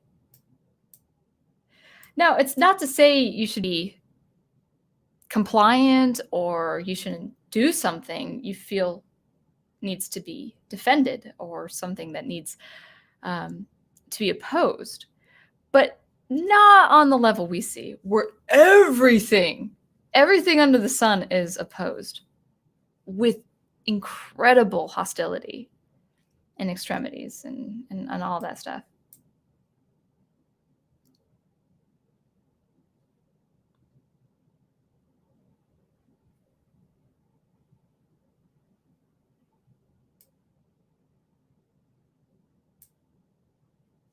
Whoa. Granular synthesis was used in a pop country song. Hey, Daniel Craig, 4 years ago. Well, what song is it? I want to hear it. It's not common. It's not common. Besides out of the academics or people in SuperCollider, it's not really a common way to produce music. Well, no, I take that back. I'm sure digital audio workstations have a granular synthesis feature. Yeah, now that I think about it, I have a couple of virtual instruments in Logic that has that. I don't really use it that way, though.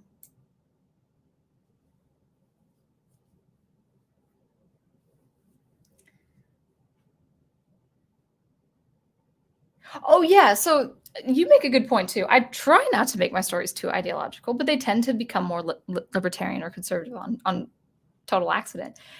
That's the thing, is that you're going to write a story that has a theme or an idea or a message that is important to you. So, for instance, I won't say the exact theme of my story or things in my science fiction, but personal freedom, the freedom, the inalienable rights that we honor as Americans. That's a very important thing for me. It's a very important thing to me. And how can that be manipulated? How can that be taken? How can that be subtly taken? How could that be wrenched out of our lives?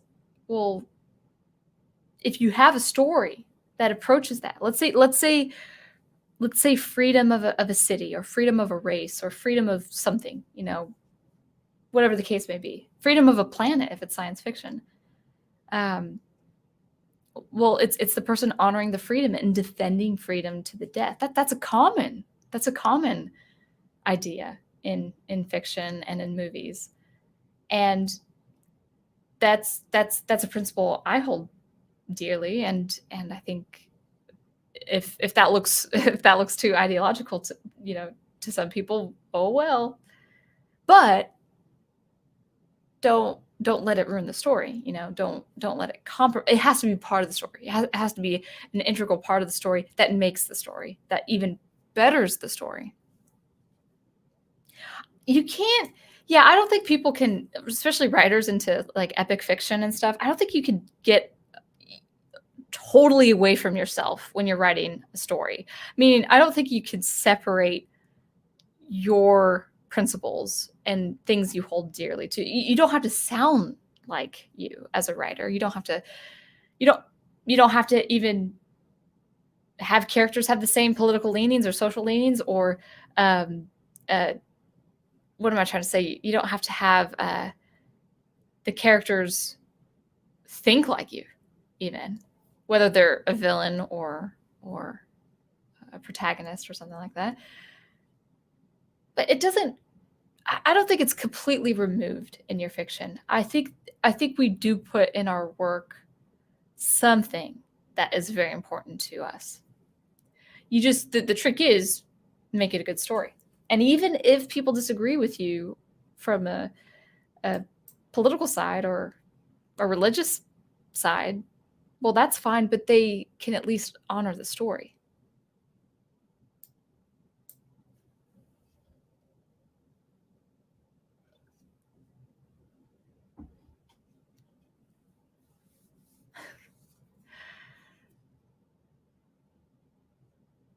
Yeah. Well, I mean, that's your right to think that.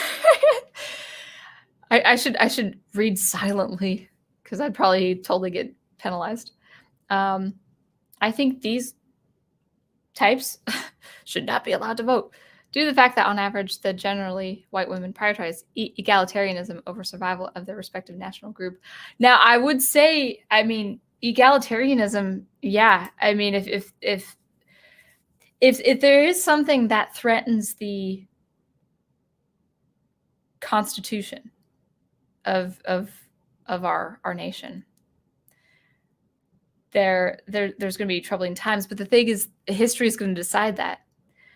I wouldn't say forfeit the rights for people to vote, because if you demand that those rights be forfeit, then you're going to demand a lot of other things too. And I don't know. I'm not picking a bone with you there, Waylon, but I would say, well, careful what you ask, because it's like, well, if we get rid of this, it will make this situation better.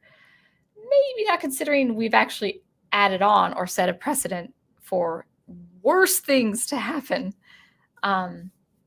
So, for instance, if there's a person who has everything I could possibly disagree with, I'm not going to demand that they forfeit their right to vote. It's a wonderful freedom we have, and I think it's a freedom that should continue. But yeah.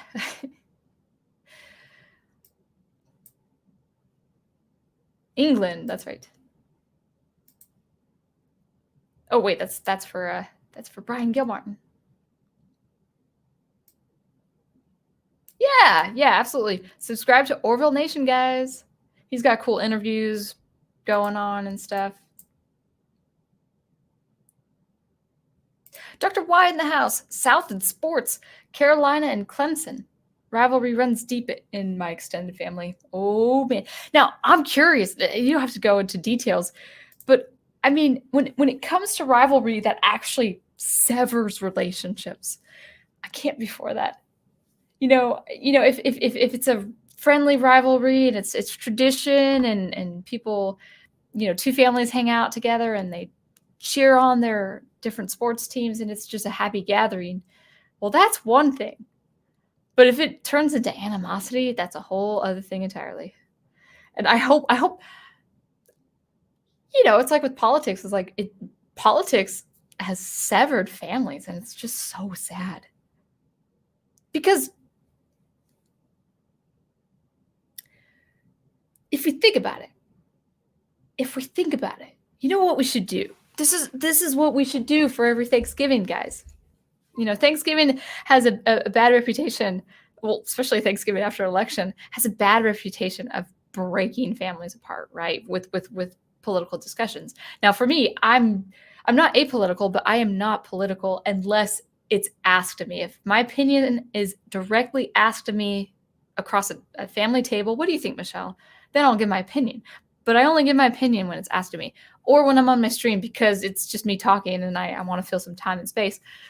You know what would be a very interesting thing to do, a very interesting exercise. I want an experiment, if you will. If there is a political discourse that has two definitive sides and people are adamant about their views, the interesting thing to try would be to take the two sides. You have two sides of a situation. And this side says, I believe this because of this. And this side says, I believe this because of this. Okay, cool. You just established your first parameter, your tier. Why? Why do you feel so strongly about this? Well, because of this and because of this.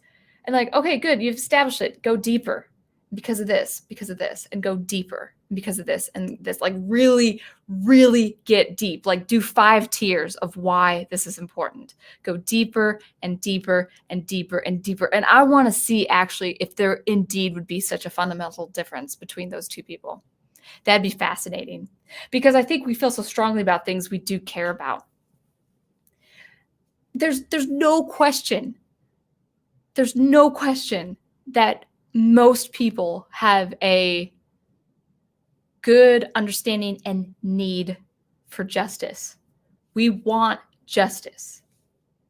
But there are some political players out there who will twist that meaning of justice for their own gain. And that's what we have to establish. And that's what we have to discern and ascertain. It's not justice itself. It's, wait, you mean this for justice? This is a perversion of justice. No, it's not as justice. No. That would be an interesting family conversation. And I would watch it from 30 feet away in the living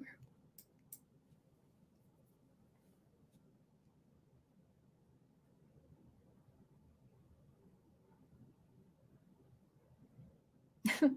Daniel Craig says, here's a fun experiment. Would you rather be hot or cold, as an extremity?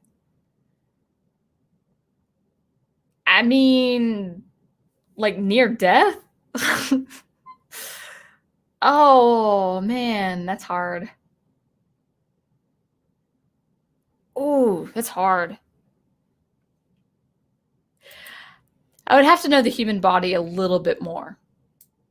So if you're talking about an extreme cold or extreme heat, I would have to know about the human body and what the human body would be undergoing to know more, to choose.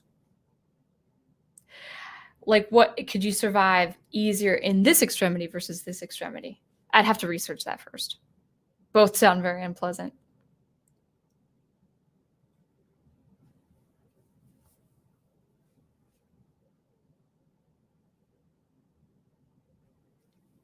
Yeah, I won't say the word, Brian. You actually have a good point.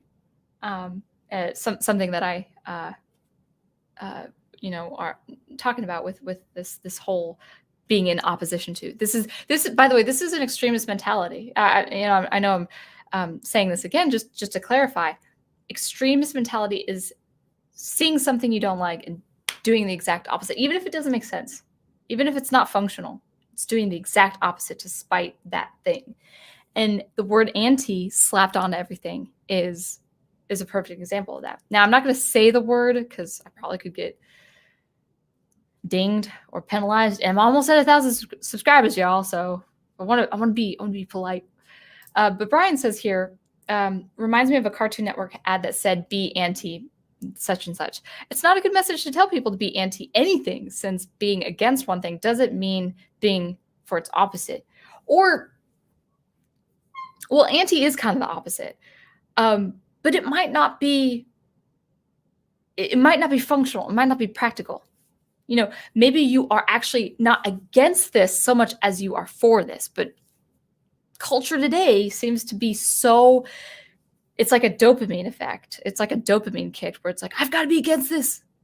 No, wait, are you against this or are you really for this? And I think we get a kick. We get a little bit of a buzz when we're against something more than we are for something. And I propose that we should be more for things than against things.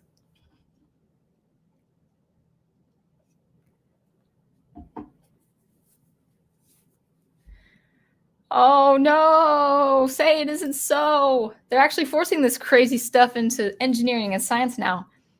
Well, I'm not crossing any bridges. Keep civil engineering as objective as possible, please. I don't have a fear of bridges, but if we start seeing bridges go down, especially those beautiful bridges over the water in Charleston, South Carolina, whew, I don't know, man. Roll down those windows and jump out of the car before it's too late. This is nuts. Oh, I hate that idea. And all for ego. See, at least with liberal arts, you can get away with big ego because it's safe.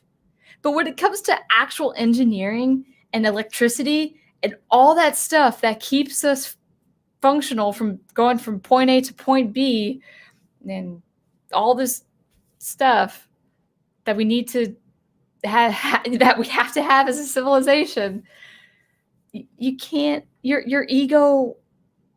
You gotta forfeit your ego. You just have to.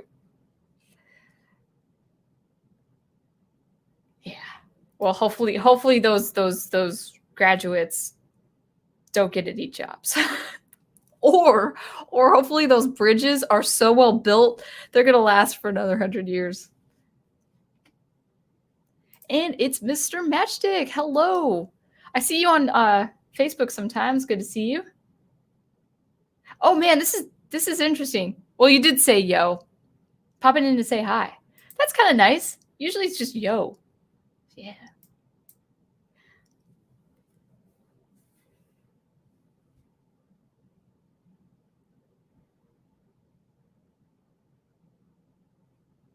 Wolf 10, please stay safe. I hope you're okay. I hope your family and you are okay. Good. Glad to hear it. Good. You're welcome, Melissa. Oh man, I'm behind chat. I'm like on a 10:40 p.m. comment. It's 11:23. Thank you, Matthew. I appreciate that. I still feel like I need training. But when you teach music and you do music all the time, if you have an ear, you have that ability to at least get a little by with voice. So although my voice teacher friends would say, you need your voice training.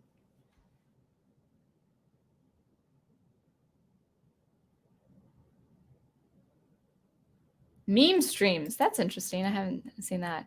Oh yes, people are absolutely insane on social media. It's a frequent subject of Ben's weekly meme streams. Cool.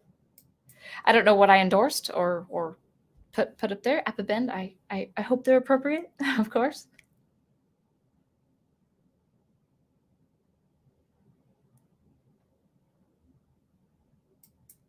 I'm not sure what you mean by that, Wolfton. They make glasses look ugly in art. I like glasses. Huh. I don't know.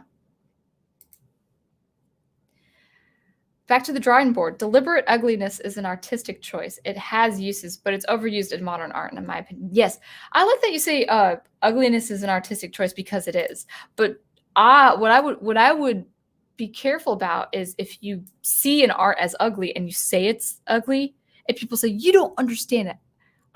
This is not ugly art. This is just the new normal. Don't be so caught up and involved with aesthetics. I'm like, no, I could call your art ugly. That's what you did, right? That was your intention, right? It's okay, right?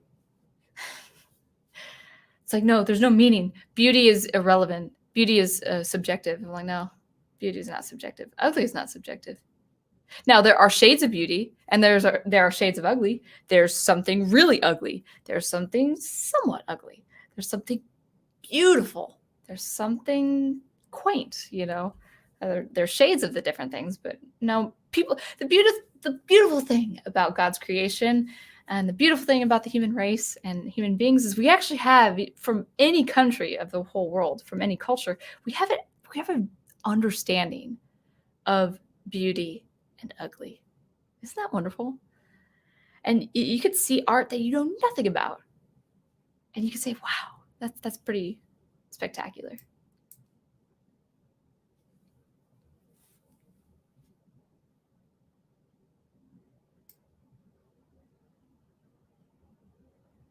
Oh, Keely Chow, hey. Just get into this chat here.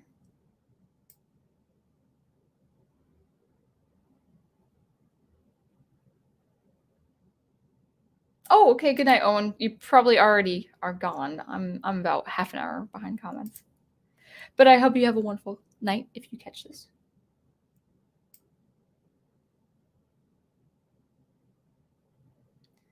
I'm so far behind. Gina Craig says, I've been struggling to remember the name of the song. It's fairly obvious. It's a fairly obvious application on the vocal. Oh. Yeah, I can see that. Some sort of digital signal processing. Yeah, that would make sense. Is it a common thing among popular music or country music?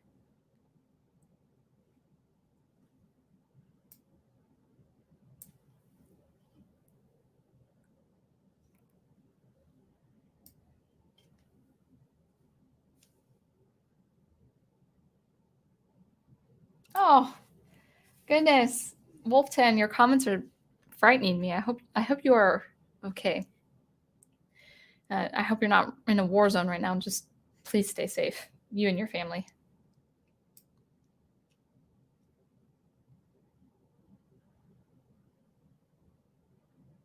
Oh, Wolfton, are you in California?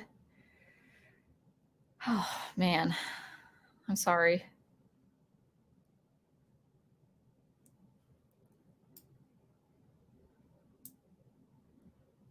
Yes. Jedi Master Zetopia says something really important. Whenever I have a political discussion, I find people will define what they are against about for the other party rather than what they are for themselves. I ask people to give me 2 reasons they are for the party before they give me a reason why they're against the other party. That's a good trick. That's a good tip right there. I mean, if you've seen the political ads, what had they been? They've been 99. You know what? I'm not even gonna say 99. That's just too kind. They have been 100% smear campaigns. It's never about what the person can do for the people and for the country. It's all about how terrible the other person is. Oh, they did this. Can you imagine him being our governor? It's like, well, no. What can your candidate do for me and my state? Don't tell me what your opponent is or how terrible he is or she is. What can you do for the country? What can you do for the state? We've lost that ability, haven't we? It's what you're for, not what you're against. Or at least it should be.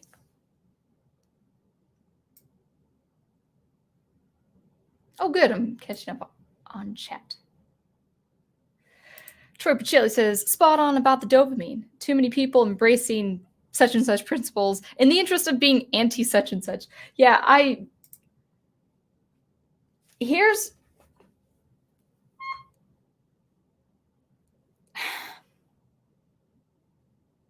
it's like, rather than anti this, just say you're for justice for all.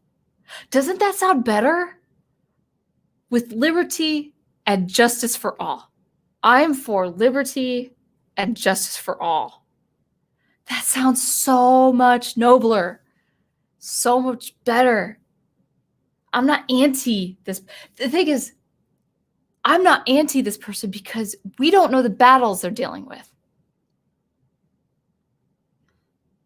I could go on about something regarding the church, but it's like people who deal with prejudice, for instance, sincere prejudice against a group of people or a religion, for instance, or even a denomination.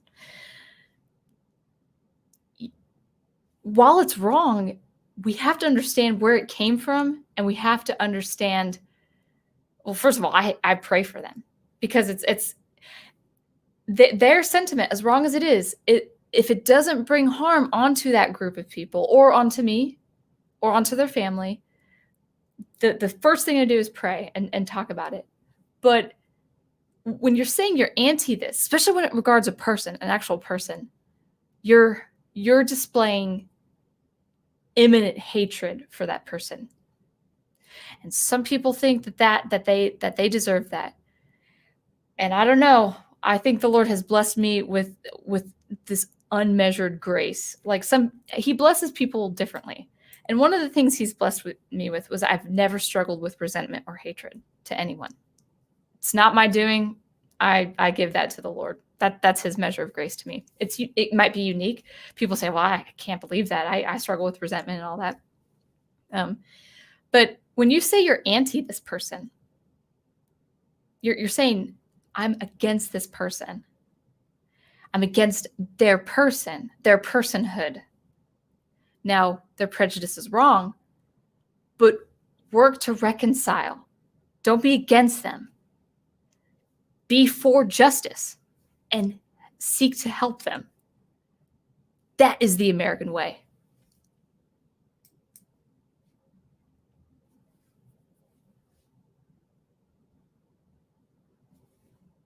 Let's see.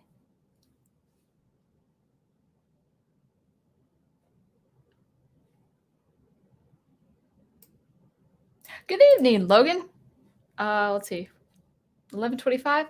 Yeah, we've been around for a couple hours. Oh, 2 hours? Wow. I must have been steamrolling. This is that went by fast.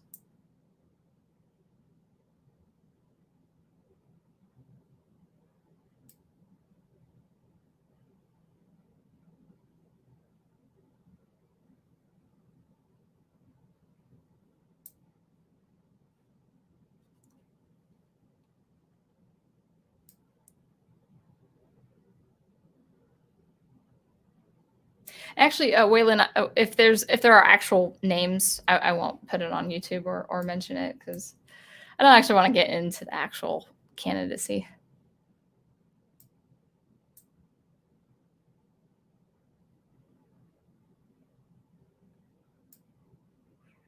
Da, da, da.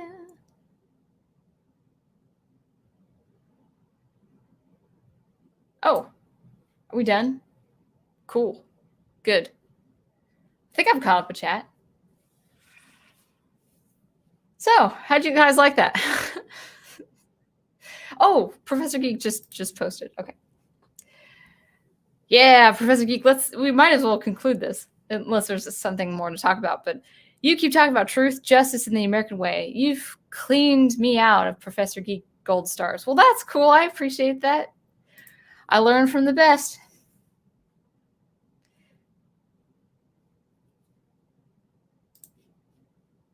Hear, hear. That's right. Good. All right. So, yeah. So, anyway, hopefully you like that. Whether the examples I used were abstract or whether they made sense. And they are by no means the only examples. I just didn't want to go all night with examples, and I didn't prepare more than 4, plus the 2 artistic examples. But yeah, I hope you like that. I hope for artists, just all this to say is, avoid having that extremist mindset. Avoid doing art just for the sake of being opposite to someone or something or some idea. Produce the art you love. Now, I would say for people, people in the academics,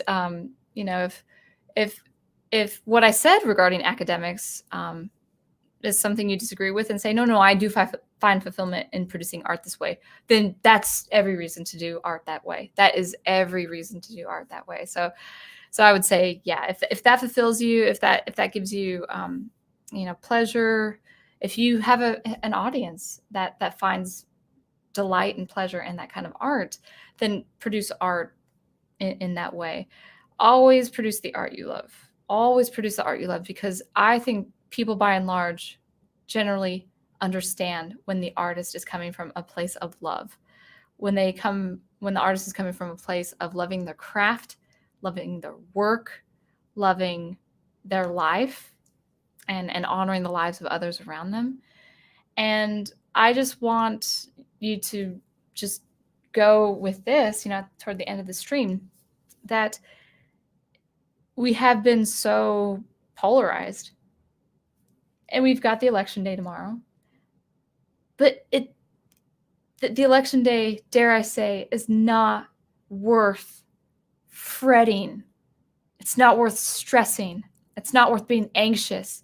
It's not worth being hostile. It's not worth displaying vitriol and intense hatred and resentment to the other side. It's not worth any of that. The election day is another day. It's another place in history. And it grieves me. I do pray. It so grieves me when I hear people I teach with, I teach for, I teach, whether it's people in my church, whether it's just all around. Of course, you see on social media, where people are so anxious.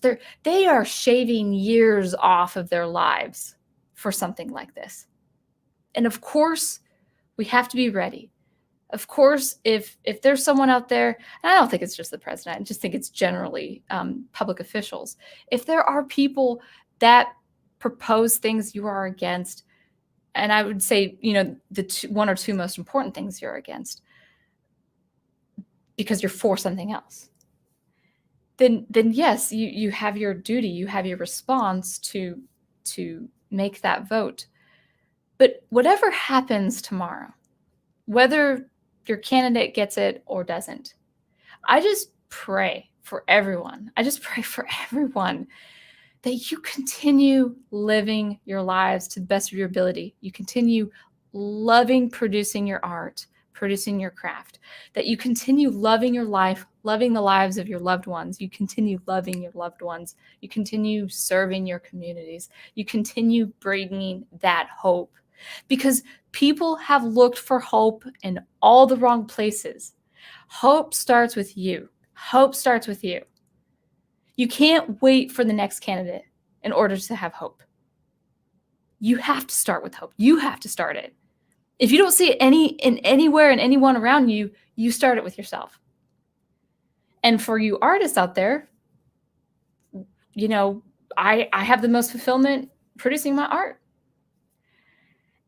And even if things go down south for our country or for the world, whatever happens into 2021, take every day and thank the Lord for the days. If you have a job, thank the Lord for your job. If you have a bed, thank the Lord for your bed. If you have a roof over your head, if you have a family to go to because you can't pay rent, oh my gosh, there are a lot of good things we can be thankful for. And maybe it's Thanksgiving and I'm feeling like we have a thankful heart. Have a thankful heart and keep producing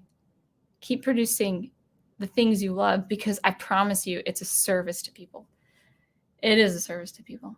People love it when they see artists loving life, loving their craft, loving people. And I would say that's the American way too, right? So I I think we'll stop there. We'll go ahead. Yeah, exactly. Brian says, I have fun producing my own drawings too, and keep drawing. No matter what happens tomorrow, keep drawing. I'm going to keep composing.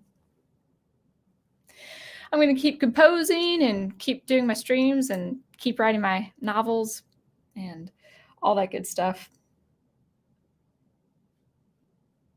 And Jedi Master Seedtopia says, if your happiness and hope for the future depends on who wins a certain office, then you are not focusing on the right things in life. Yeah, absolutely. Because, you know, guys, I have good news for y'all. The president doesn't have complete control of your lives. You have some autonomy. You can still make decisions. Thank the Lord, we have many, many, many rights. We have concerns, but we have rights too. And we should count our blessings there.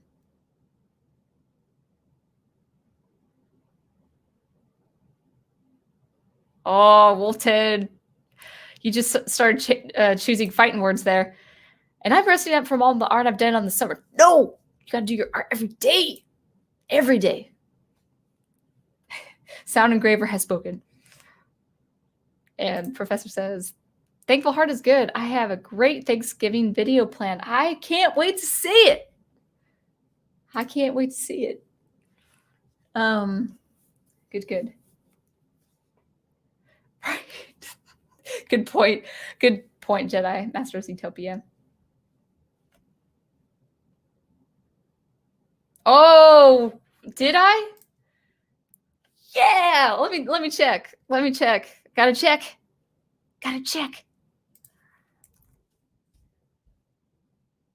Dun, dun, dun, dun, dun, dun, dun. Yeah! Woo! Yeah! On a stream. Yes, thank you, Netta, for saying that. Woo! Awesome. That's great. And I hear my voice. 1 second. That's good.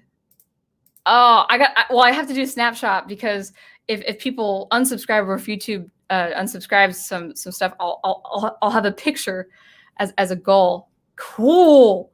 Thank you, Netter. Yeah. Yes. Made it. It only took me 2 years, 2 years and 2 months to do a video every day to get to that point. Cool. Very, very, very cool. Yeah.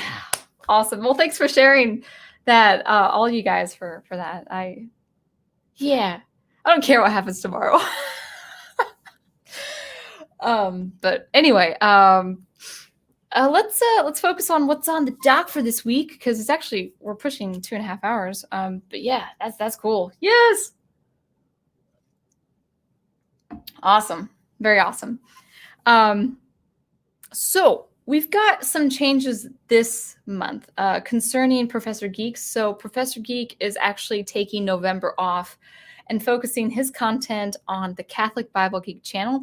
Some wonderful things coming up on the Catholic Bible Geek channel. Gospel of John Bible study Thursday nights, I think at 9 p.m. And I think Al will be doing a rewatch 10 p.m. on Big Al Presents. I believe that's correct, right, Al? I think it's V for Vendetta, the film, Thursday night at 10 p.m. And then Catholic Bible Geek's channel is going to be 9 p.m. Thursday. And I believe, Professor, I think you're also doing something tomorrow night on Catholic Bible Geek channel, right? And there's going to be Trek Tuesday as well. So this is going to be new for the month. Troy is filling in on Tuesday nights for Geek Culture, and he's officiated Star Trek for Tuesday nights. We've got a Saturday night rewatch. I can't remember who it is, and I can't remember what the movie is. I think it's Rocky, which I'll be too busy. Rocky's a good choice, but Rocky will be, I think, Troy, is that going to be on your channel?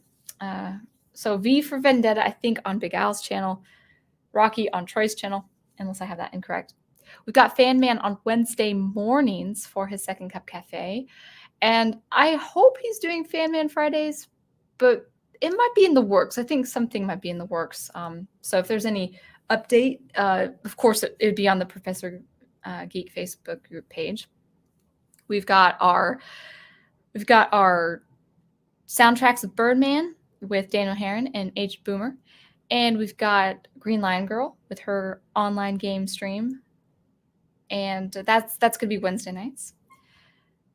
I'm not sure on the time, but of course, all of this is in the schedule on the Professor Facebook group page.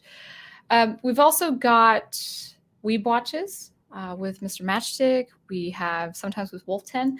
We have Wolf 10 Commander Rambles, right? Wolf Commander Rambles.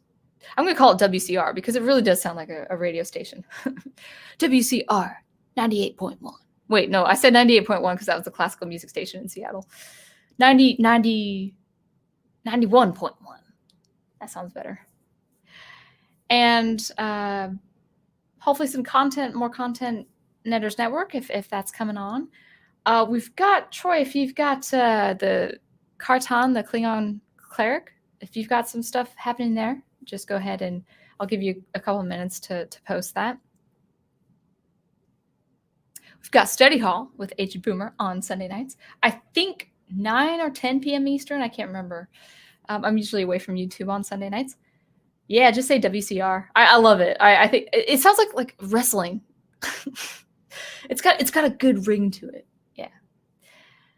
And if I've missed anything, just feel free to shout out on the chat. Netters Network, of course. Yep. That's wonderful.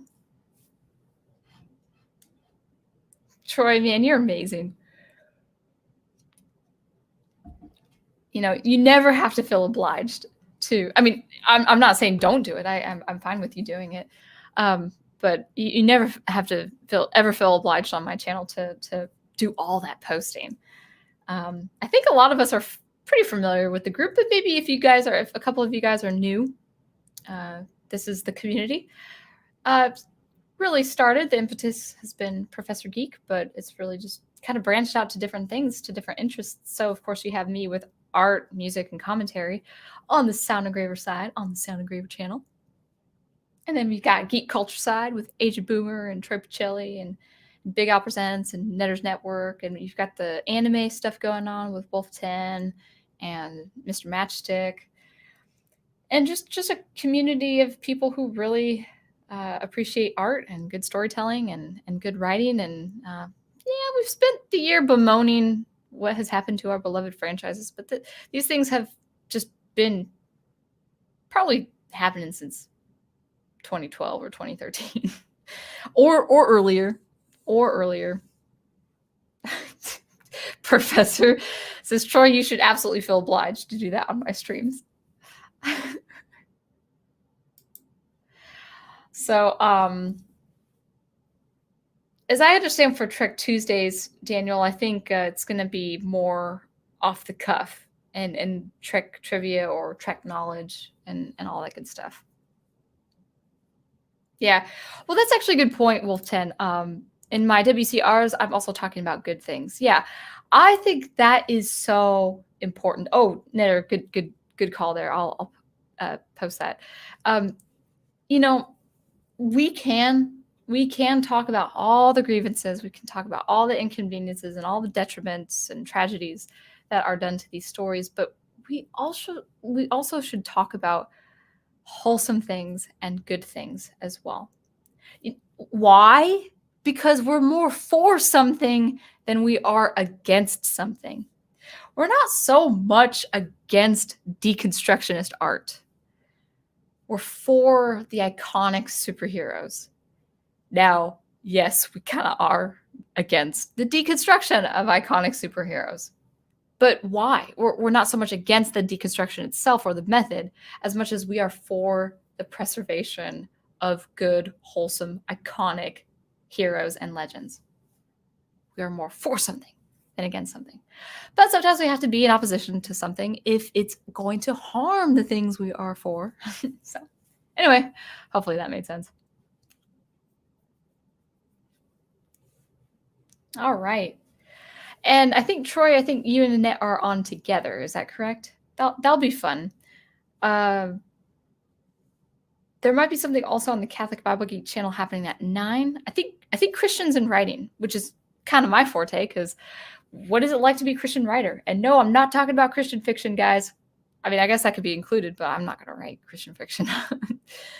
But anyway, yes, happy birthday again, Melissa. I hope you enjoyed that.